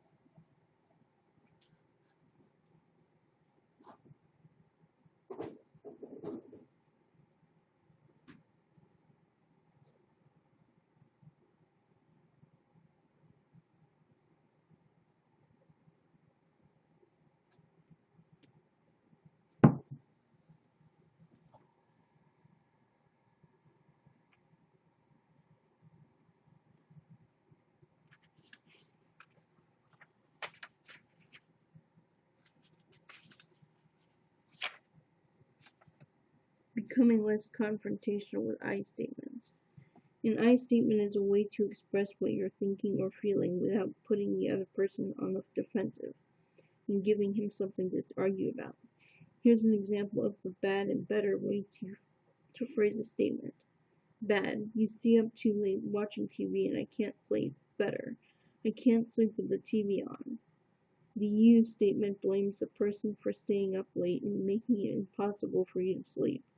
Blaming puts the person on the defensive, and saying that the person stays up too late gives him something to argue about. I don't stay up too late, or the TV isn't that loud, or maybe you go to bed too early. The I statement merely says you can't sleep when the TV is on. By not adding blame to the equation, you avoid criticism and judgment, and don't place a specific demand. More importantly, you leave things open to problem solving. The conversation that begins with an I statement has a better chance of developing into a problem-solving session focused on meeting both people's needs. One person needs to sleep, the other person needs to stay up and watch TV. Here are a few more examples. Bad. You hurry up. Better. I really don't want to be late.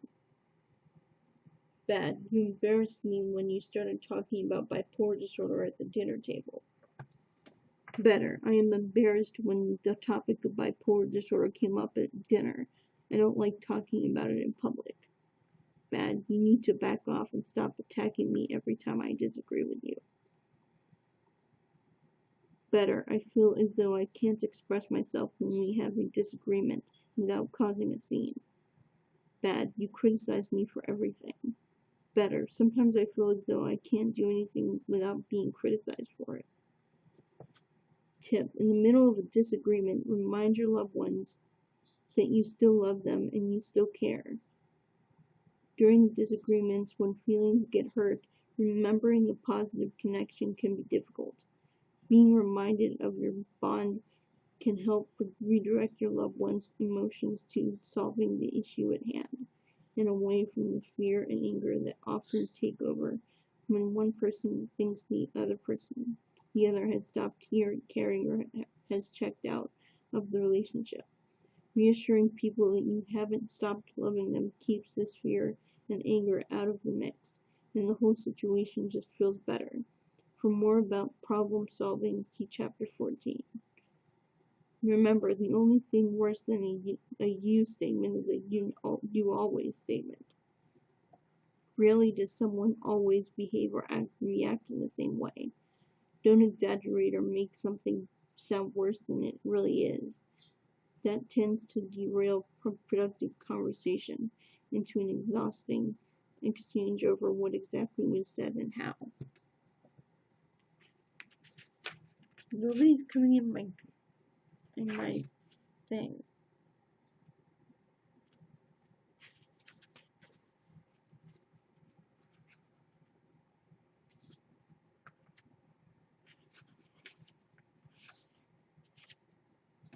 Validating other people's feelings. Feelings such as fear, anger, bitterness, jealousy, and so on are at the root of most interpersonal conflict. Humans need to express these feelings, and have others acknowledge the feelings is reasonable. One of the best ways to release pressure is in an emotionally charged interaction is to validate the other person's feelings. That is, demonstrate that you understand what the person is feeling and acknowledge that the person's feelings are reasonable. Validating is one step beyond reflective listening. With reflective listening, you merely acknowledge that you've heard and understand what the person is feeling. With validation, you're saying it's okay to have that feeling, and that the feeling is reasonable given the situation the person described. Here's an example of a typical interaction with 3 different responses.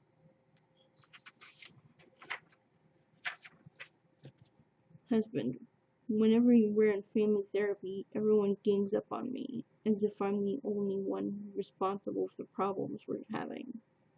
Wife: typical defensive response back. Nobody's ganging up on you. Everyone knows this isn't all your fault. Wife: reflective response better. Sounds like you're pretty upset about how our family therapy sessions are going. Wife: validating best. I'd be pretty upset too if I felt as though everyone in the family were ganging up on me. Unexpressed, unaccepted feelings tend to be suppressed and ultimately show up in destructive ways, for example through sarcasm, anger, and sometimes violence. Validating someone's feelings certainly sounds easy enough, but doing so runs counter to how most people are wired to respond. In polite society, people tend to hide their emotions or wish they had. If someone expresses a strong emotion, people tend to respond in one of the following counterproductive ways. Counterattacking. Big emotions often trigger bigger emotions. Fear and anger most commonly. Avoiding the urge to jump into the fray when your own emotions are triggered is a huge challenge. But giving in to an emotional counterattack will quickly regress to blame and criticism, both of which are hurtful and counterproductive interactions. Discounting. The listener rejects the other person's emotion as invalid by saying something like, "Why are you so angry? No one is trying to hurt you. Don't try to argue against how someone feels. The fact is, the person feels that way." Accept it by saying something like, "I can see why you might feel that people are trying to hurt you. What can we do to make you feel safer?" Advising. The listener assumes that the expressed emotion is a cry for help and begins to offer advice the speaker never asked for.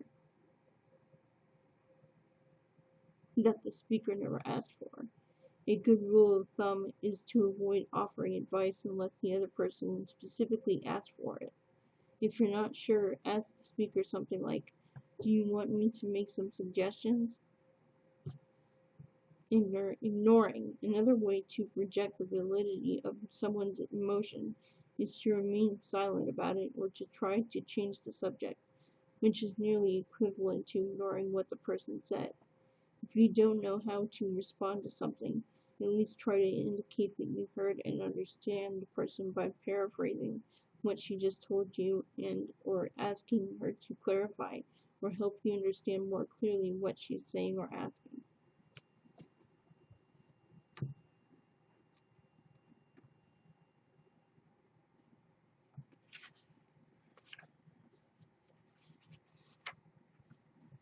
Disengaging from unproductive conflicts. While no family member is to blame for having or causing bipolar disorder, all family members can and should work together to try to resolve conflict and keep the tone of unavoidable disagreements to a dull roar. Strong emotions tend to fuel conflicts, which isn't good for anyone involved. If a disagreement begins to heat up, you may need to disengage for a while to let the emotions cool. Following are some techniques to help you disengage from heated, unproductive discussions. Take a time out. Anger comes in waves. Waiting out the worst of it away from the person or people you're arguing with allows for these strongest emotions to settle so you can return to the discussion in a more even state of mind. Remember to acknowledge the feelings first, because ignoring them tends to escalate conflict, but everyone needs a chance to disengage. Saying something like, "Don't you walk away from me," is unproductive in an attempt to control someone else's behavior. Taking timeouts or walking away to cool off must always be an option. Share some humor. Humor can be a great diffuser, but be careful. It's only funny if everyone laughs. Dismissing someone else's concerns by laughing at them is likely to trigger more conflict. Yet shared humor as a reminder of affection can be great. Humor can help everyone remember that these things blow over. Sometimes it helps to remember something that you fought over before but later laughed at because it was really silly or because you figured out what the miscommunication was, or bring up a memory of a time when you struggled together over something and then laughed about it later. Take a walk. Walking helps alleviate conflict in a couple of ways. When you walk with someone, you're physically side by side, moving in the same direction, which is less confrontational than face to face. Also, the activity of walking tends to act as an emotional release and of itself. And if you're walking in a public place, you may be more motivated to lower the tone. These strategies aren't a magic cure for disagreements, but they can often help to contain conflict, prevent it from escalating, and reduce its duration. All people in relationships have disagreements and argue at some point, but finding ways to maintain composure and compassion can keep conflicts from becoming toxic.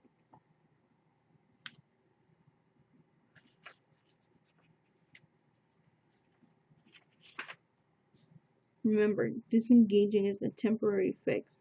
After emotions cool down, you still need to resolve the underlying conflict, which you can often accomplish by practicing the communication techniques we described earlier in this chapter and engaging in productive problem solving, as we describe in chapter 14. Merely avoiding conflict rarely works. Warning: using verbal assaults, name-calling, intimidation, or threats, throwing things, damaging property, and being physically aggressive are never acceptable forms of communication. No matter how someone tries to rationalize these behaviors, they're forms of abuse. Plain and simple. If you see these patterns in your relationship, talk about it with someone you trust, a friend or a family member, and seek out support from programs or counselors who work with abuse situations.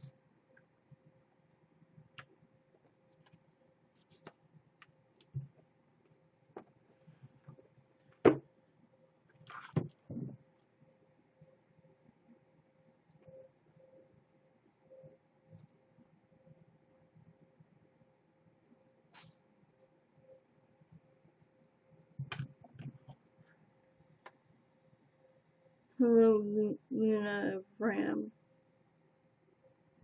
I don't even know if you're still on here. Nope, you're not.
Since when are $25?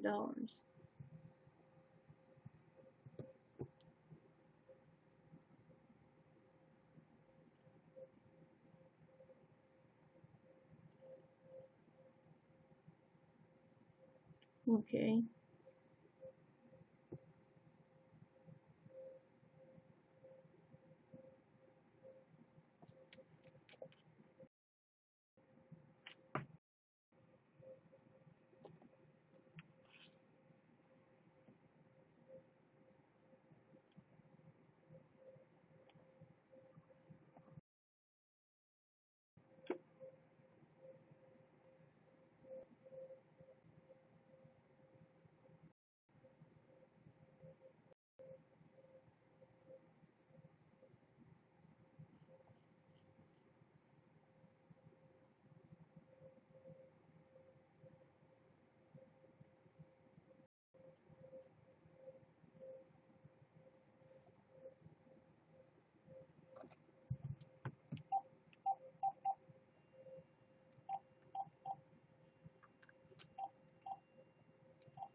Welcome to ADT, always there.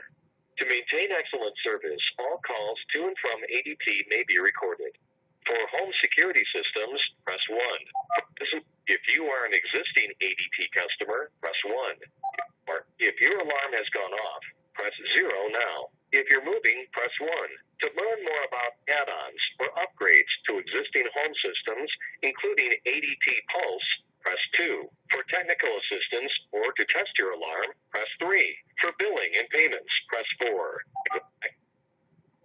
Okay, billing and payments. You can say, make a payment, account balance, automatic payment options. Or if you're calling about something else, say other billing questions. To go back, say main menu. Other billing questions. All right, you can say payment address, cancel service, or other questions. Other questions. We need to identify your account. You can say, use my ADT customer number, or look me up by phone number. Look me up by phone number. Okay, please enter your phone number.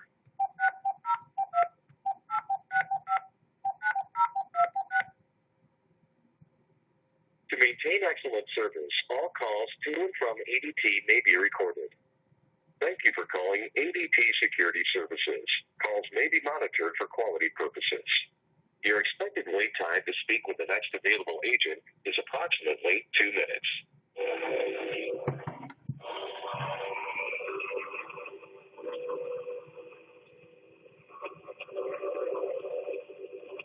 We all live hectic, busy lives. So ask us about ADT Pulse, the latest in home security and automation. We can help you worry a little less and keep you more connected to your home when you're out. Did you remember to close the garage door? You can check and even close it right from your mobile device. Are you going to work late tonight and wish the lights would be on when you get home? You can turn them on. Need to arm your security system? How about lock the front door? Yep. You can now do all of that right from your phone or tablet with the ADT Pulse app. Ask it now. Thank you for calling ADT. My name is Nita. May I have the phone number associated with the account, please? 602-865-9026. Thank you, ma'am. And may I have your name and address, please? Christina Forche, 5131 North 15th Street, apartment 583, Phoenix, Arizona 85014. All right, thank you for that information, Ms. Forche. Is your alternate billing phone number still 602-488-2079? No. Okay. Okay, so that's no longer valid. Okay, would you like that in alternate number? 602 Mm-hmm. 714 6504. All right, thank you for that, ma'am. And from time to time, ADT may contact you. Do you give ADT permission to contact you at the phone number you provided? Yes, I do. All right, thank you. And how can I help you today? I need to know what day it's going to charge me for my bill. Okay, I'll be happy to take a look at that for you. Like when it's going to actually come out, because I need to know. Right. Okay, I'll be happy to look at that for you. Let's see, draft date.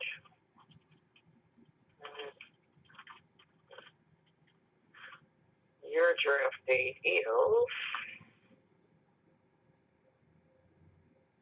on the 28th. Is there any way you can have it take it out on the 29th instead? Okay. Is it just for this one payment or just going forward? Just this one payment. Okay. Yes, ma'am. One moment here. Okay, so you said on the 29th? Yes. Okay.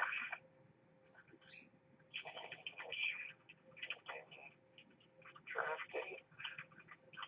Okay, let's just update that for you, Ms. Forche. So we'll draft this month on the 29th, but we'll go back to the 28th of next month. Okay, thank you. You're welcome. And we do invite you to myadt.com because if you ever need to update the payment method or test the system, you can do so online. And it's recommended that you have taken just use your alarm activity report and manage your emergency contact list there. Okay, thank you. All right. Thank you for choosing ADT. Have a wonderful evening. You too. Thank you, ma'am. Bye. Bye. Okay, so it's going to come out on the 29th instead. Yay! Excitement. I'll have the money pay for it.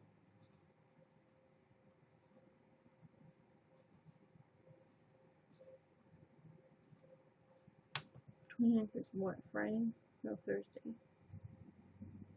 When is it Friday?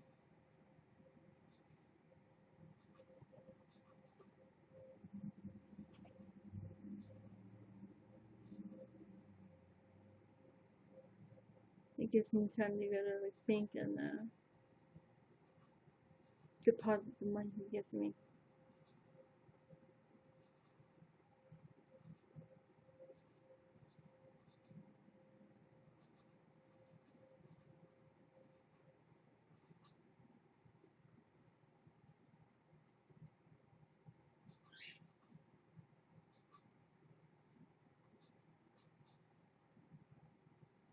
Why is nobody watching me?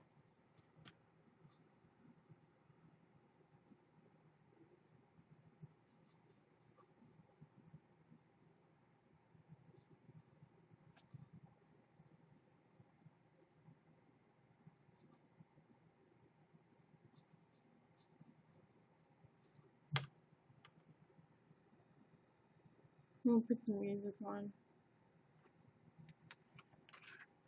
Maybe.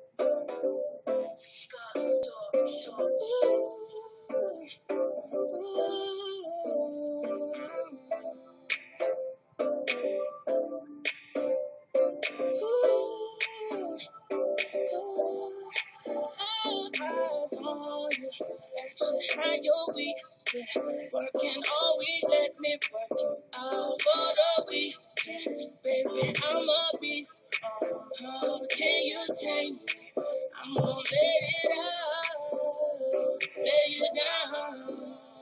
Let's get to it. Let me lick you in places you never been licked before. Take you to places you never been before, like London, Paris. See that Lamborghini outside? We can share J&B without the marriage. Horse and carriage, senorita. Snapchat dog filters live from Ibiza. Breakfast on the beach, that means sex is on the beach. You looking like a fruit platter. I'ma bite into your peach and I think about the massage your feet and you got a body, you remind me of my Jeep and I must look amazing with you, cause every time you're on my arm, I got eyes on me. I need your attention. Put your body on me. You're the one I'm missing.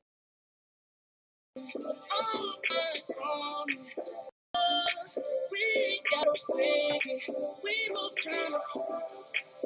Remember when you used to curve me, leave my text message on red, and every time I ask to see you, you say you going to bed. Every time I hit you with the good morning, you say you working. Now you in my living room twerking. That's crazy.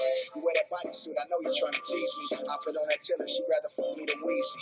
I remember when your money was young and you stripped all week just to get the 10 easy. Back on Lane, hit you with the one-liner, all sounding the same like Future and Designer. Now that's my. She told me we in the Chanel store. All eyes on me. I need your attention. Put your body on me. You're the one I'm missing. All eyes on me. I don't want your love. We got us thinking. We both trying to. All eyes on you. Looking at me like you love me. We can do it now and later. She wanna lick on party fast. On my way, trying to tough it up. Know we getting all this smoking Molly burning up. Certified with the double M pulling up. Shooter got a room, playing with my band hair. Been here, cause you know my intentions. I put you on the wall like a picture. Round after round to decisions. Say you wanna show me what I'm missing. All the lights low, but we lit up. I done let you down and we get up. Like you got a man, but you're better. You want me to say your name, huh? But you know when we get together. I need attention. Body on me. You're the one I'm missing. All eyes on me. I don't want your love. We got us thinking. We both trying to. All eyes on me.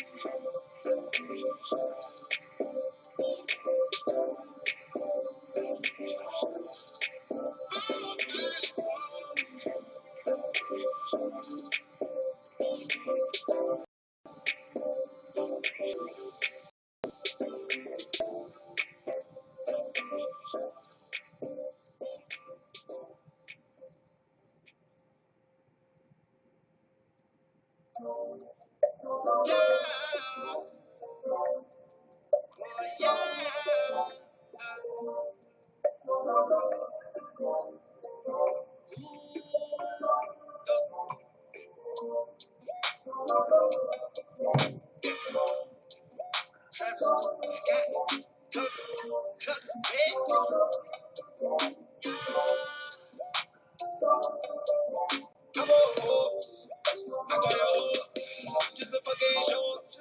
I just went got my door. Pull it up and I'm gone. Then I go on before. Then I roll up that road. Then I'm calling your hoe. Pick up the phone, baby. I know you're home, baby. It's free. I'm in the zone, baby. Sure, yeah. What about the baby? Never will I cheat on you. Never will I commit treason. Blowing a bag on you. You know whatever the reason. I'ma pull up in my truck. Hit up like a weed. Knowing you're rolling on you. You hate the way it be breathing. Pick up the phone, baby. I know you're home, baby. It's free. I'm in the zone, baby. Sure, yeah. What about the baby? Lean like my motherfucking vanity. Super Bowl ring with big body bins. I stacked it up, now I'm just better living. Got screws in my mouth, I'm just prepping it. Fuck it.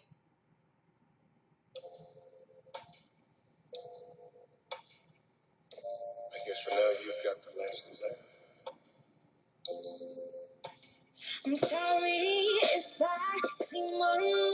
Instead, though I'm not listening, no, I'm indifferent. Truly, I ain't got no business here. But since my friends are here, I just came to kick it. But really, I would rather be at home all by myself, not in this room with people who don't even care about my well-being. I don't dance, don't ask, I don't need a boyfriend. So you can go back, please enjoy your party. I'll be here. Somewhere in the corner under house of marijuana with this boy who's hopping, I can hardly hear. Oh, with this music I don't listen to, and I don't wanna get with you. So tell my friends that I'll be over here. Oh, here. Oh, here. Oh, I ask myself, what am I doing here? Oh, here. Oh, here. And I can't wait so we can break apart again. If I seem a little unimpressed with this, an antisocial pessimist, but usually I don't mess with this. And I know you mean only the best, and your intentions aren't to bother me. But honestly, I'd rather be somewhere with my people. We can kick it and just listen to some music with the message like we usually do. And we'll discuss our big dreams, how we plan to take over the planet. So pardon my manners, I hope you'll understand that I'll be here. Not there in the kitchen with the girl who's always gossiping about her friends. So tell them I'll be here. Right next to the boy who's struggling up cause he can take what's in his cup no more. Oh God, why am I here? Oh, here. Oh, here. Oh, I ask myself, what am I doing here? Oh, here. Oh, here. And I can't wait till we can break apart again. Ladies congregating next to the refrigerator. Some girl talking about it, haters, she ain't got none. How did it ever come to this? I should've never come to this. So holla at me, I'll be in the car when you're done. I'm standoffish, no wrong with your outfit. And I'm done talking awfully. Said it had to be that way. So tell my people when they're ready that I'm ready. And I'm standing by the TV with my beanie low. Yo, I'll be over here. Oh, here. Oh, here. Oh, I ask myself, what am I doing here? Oh, here. Oh, here. And I can't wait till we can break apart again.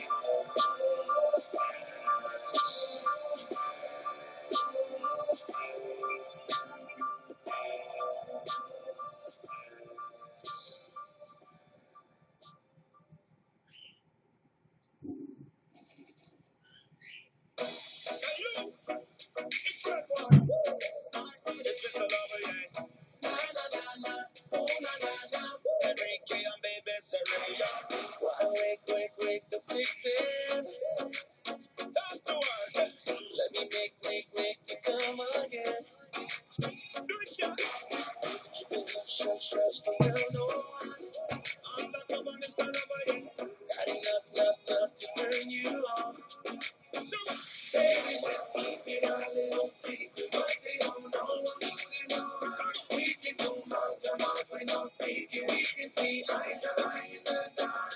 Oh, don't you need somebody? Baby, I wanna know to keep you up all night. Baby, I'm at your door. Don't you need somebody? When I got my love, your love can let me oh, don't you need somebody? Baby, I wanna to keep. Hello? Hi, Kiana, what's up?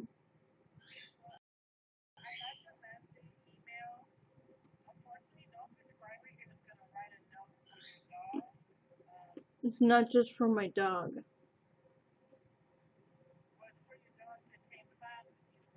Yes, but it's not just for my dog. It has to say that I have that I'm under their care for these diagnoses.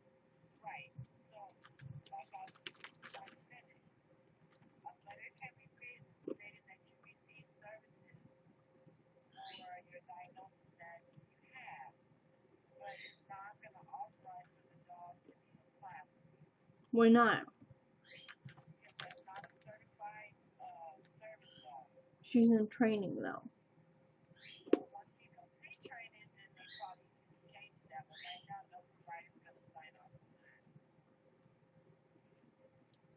Okay.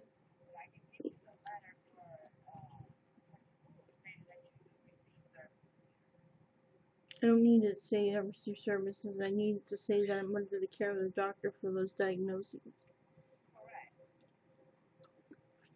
Those are two different things.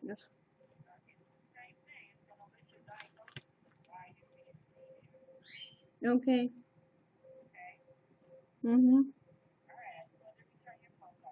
Okay, bye. You're a bitch.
Talk to the superstar. Wait a long to get your call. And don't you need somebody out there? Yeah, long, you want me now. I'm just a lot night here today. No matter where I lie. I'm just a couple of the work all night. Let's take it slow with you all night. Hey, baby, just keep it our little secret. What they don't know, what we really know. We can go mountain rock with no speaking. We can feel like high in the dark. Oh, don't you need somebody? Maybe I wanna know to keep you up all night. Maybe I'm what you do. Don't you need somebody? When I'm back, when I'm open up your love, yeah, let me.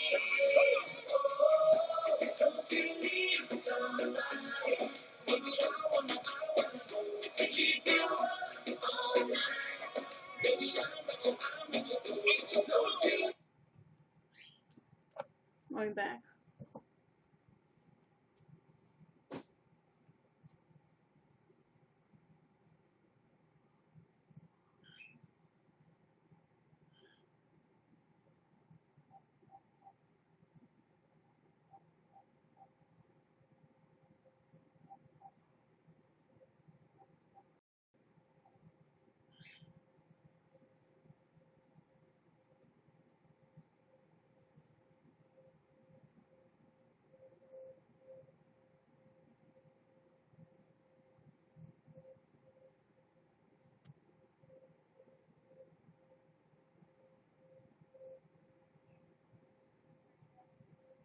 Hi Maria, Christina. Hey, do you know if the mail came yet? It did? Okay, thank you. Bye.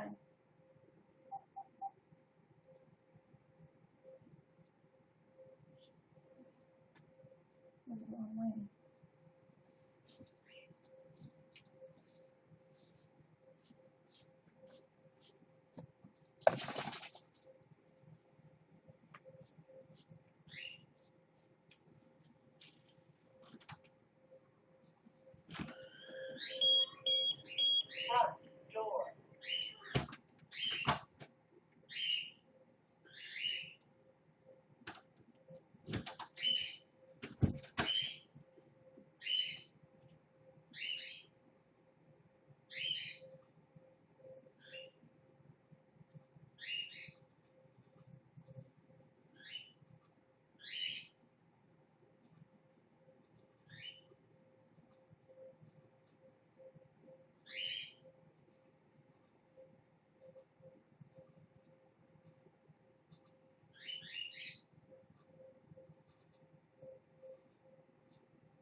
breakfast stuff.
Hello.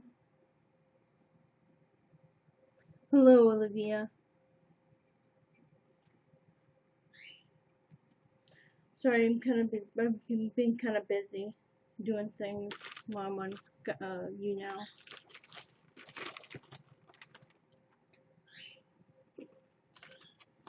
Look what I'm eating. Dark chocolate M&Ms. Nummy num num num.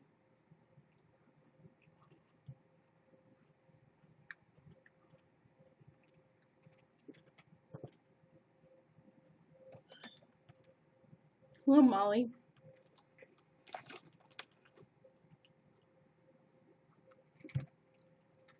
How are you guys?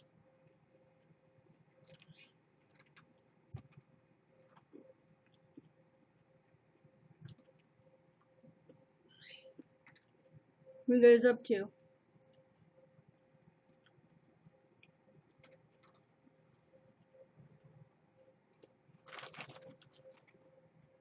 I'm eating dark chocolate M&Ms.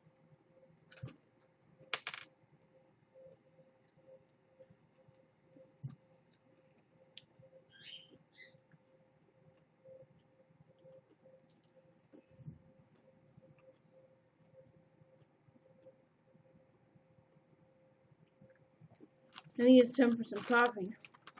I'm gonna make some coffee.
Hello, you guys.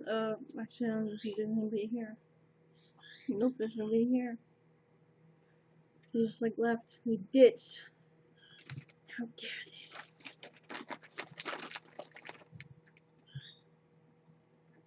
Cherry flavor. I love the cherry ones.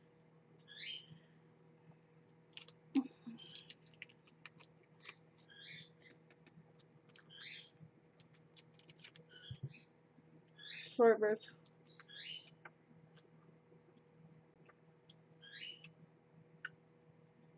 I love Starburst.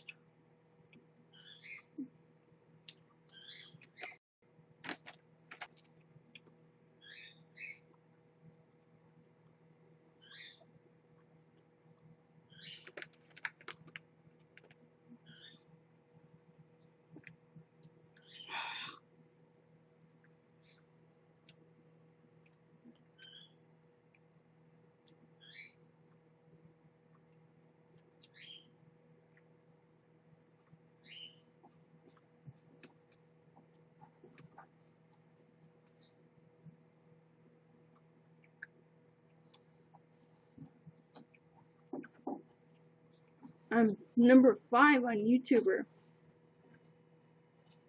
don't know if that's good or bad. Depends on how many people are on YouTuber.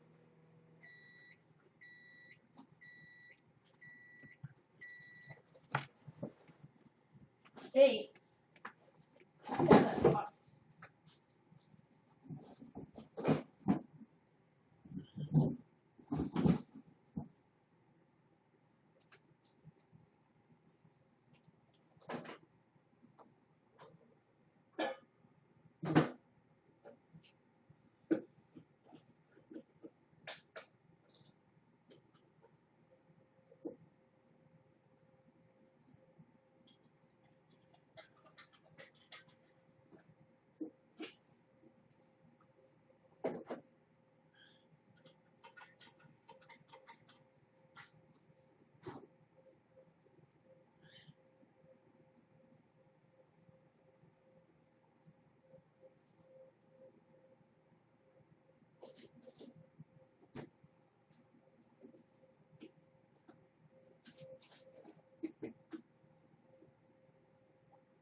Hey.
Hello.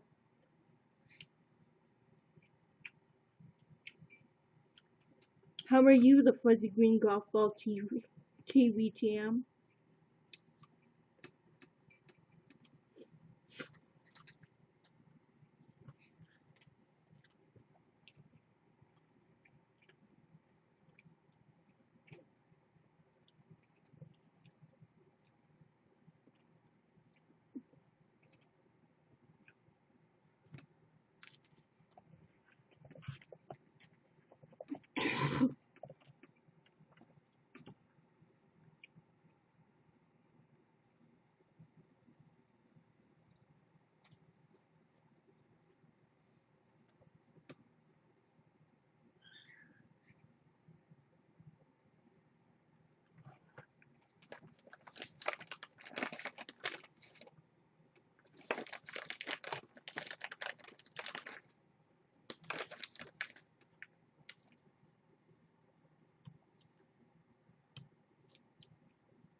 Are you gonna show yourself naked or your penis? Because if you are, I'm not guessing you.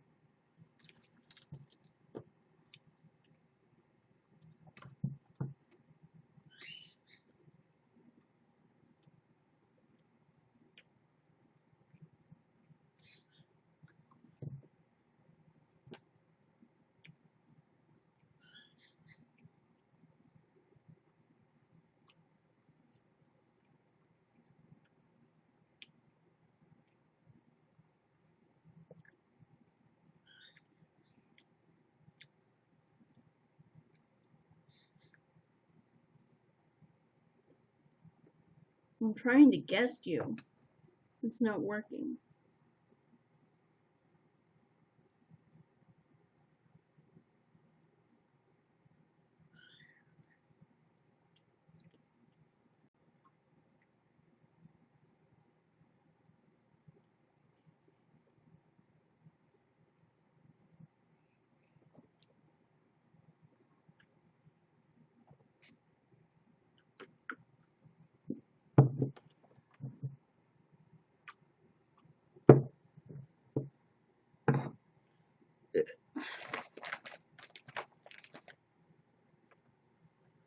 Orange.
Hey, how are you? She's not home yet.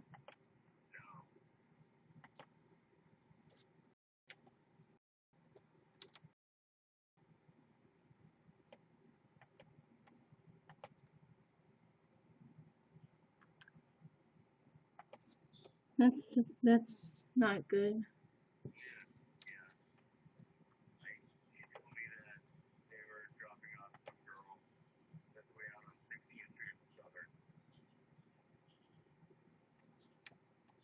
Interesting.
So what are you up to, Josie?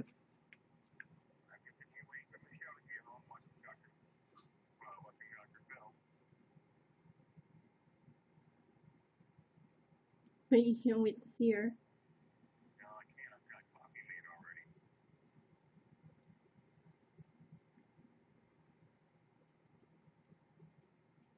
What'd you say? For who?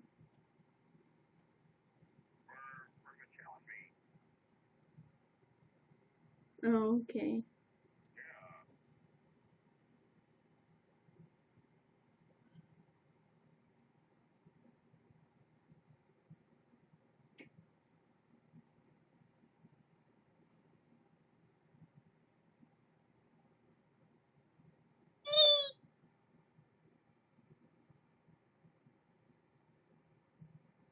Hold on a second. Ow. My back itches really bad.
She's home?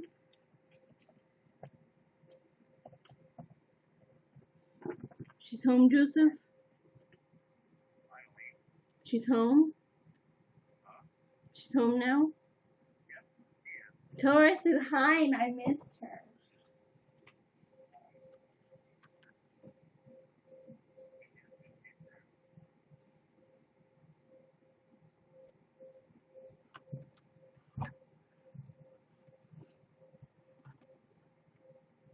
What does she do at her work? Sometimes she does piecework, and sometimes she works in the warehouse, whatever they do in the warehouse. What is piecework? Where you put things together using glue and cardboard.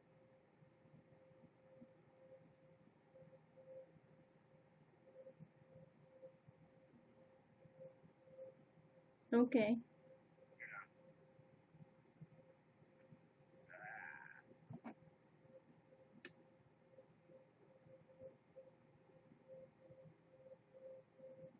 Hold on a second. Hello, Pink Rose.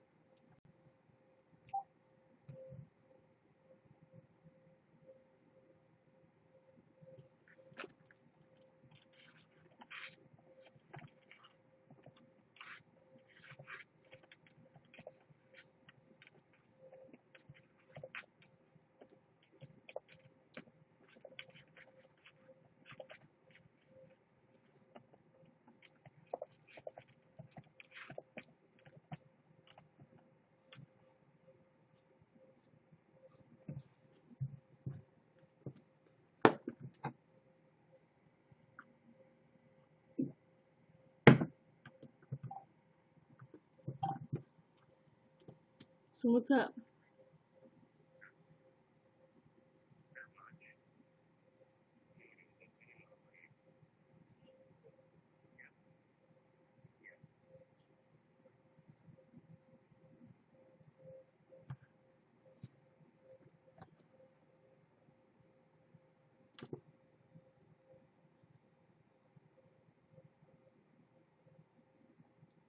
I feel like I have to sneeze.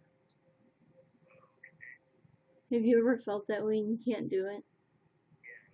It's annoying. It's annoying, huh?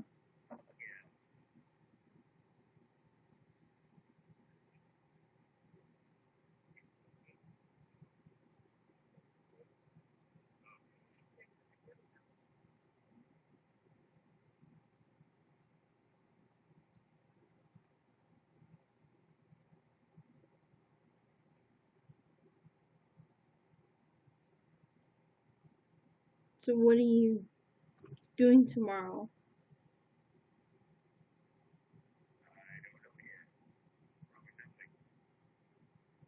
Does Michelle work? She doesn't work tomorrow?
It's the 26th, right?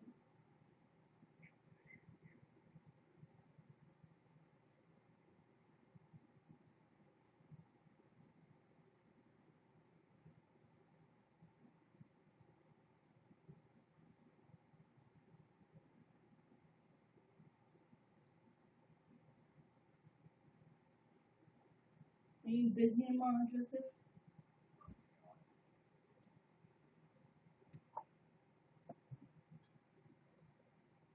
I was just wondering if maybe I could come over tonight. Oh, okay. Would you like that? Would you like that? No problem.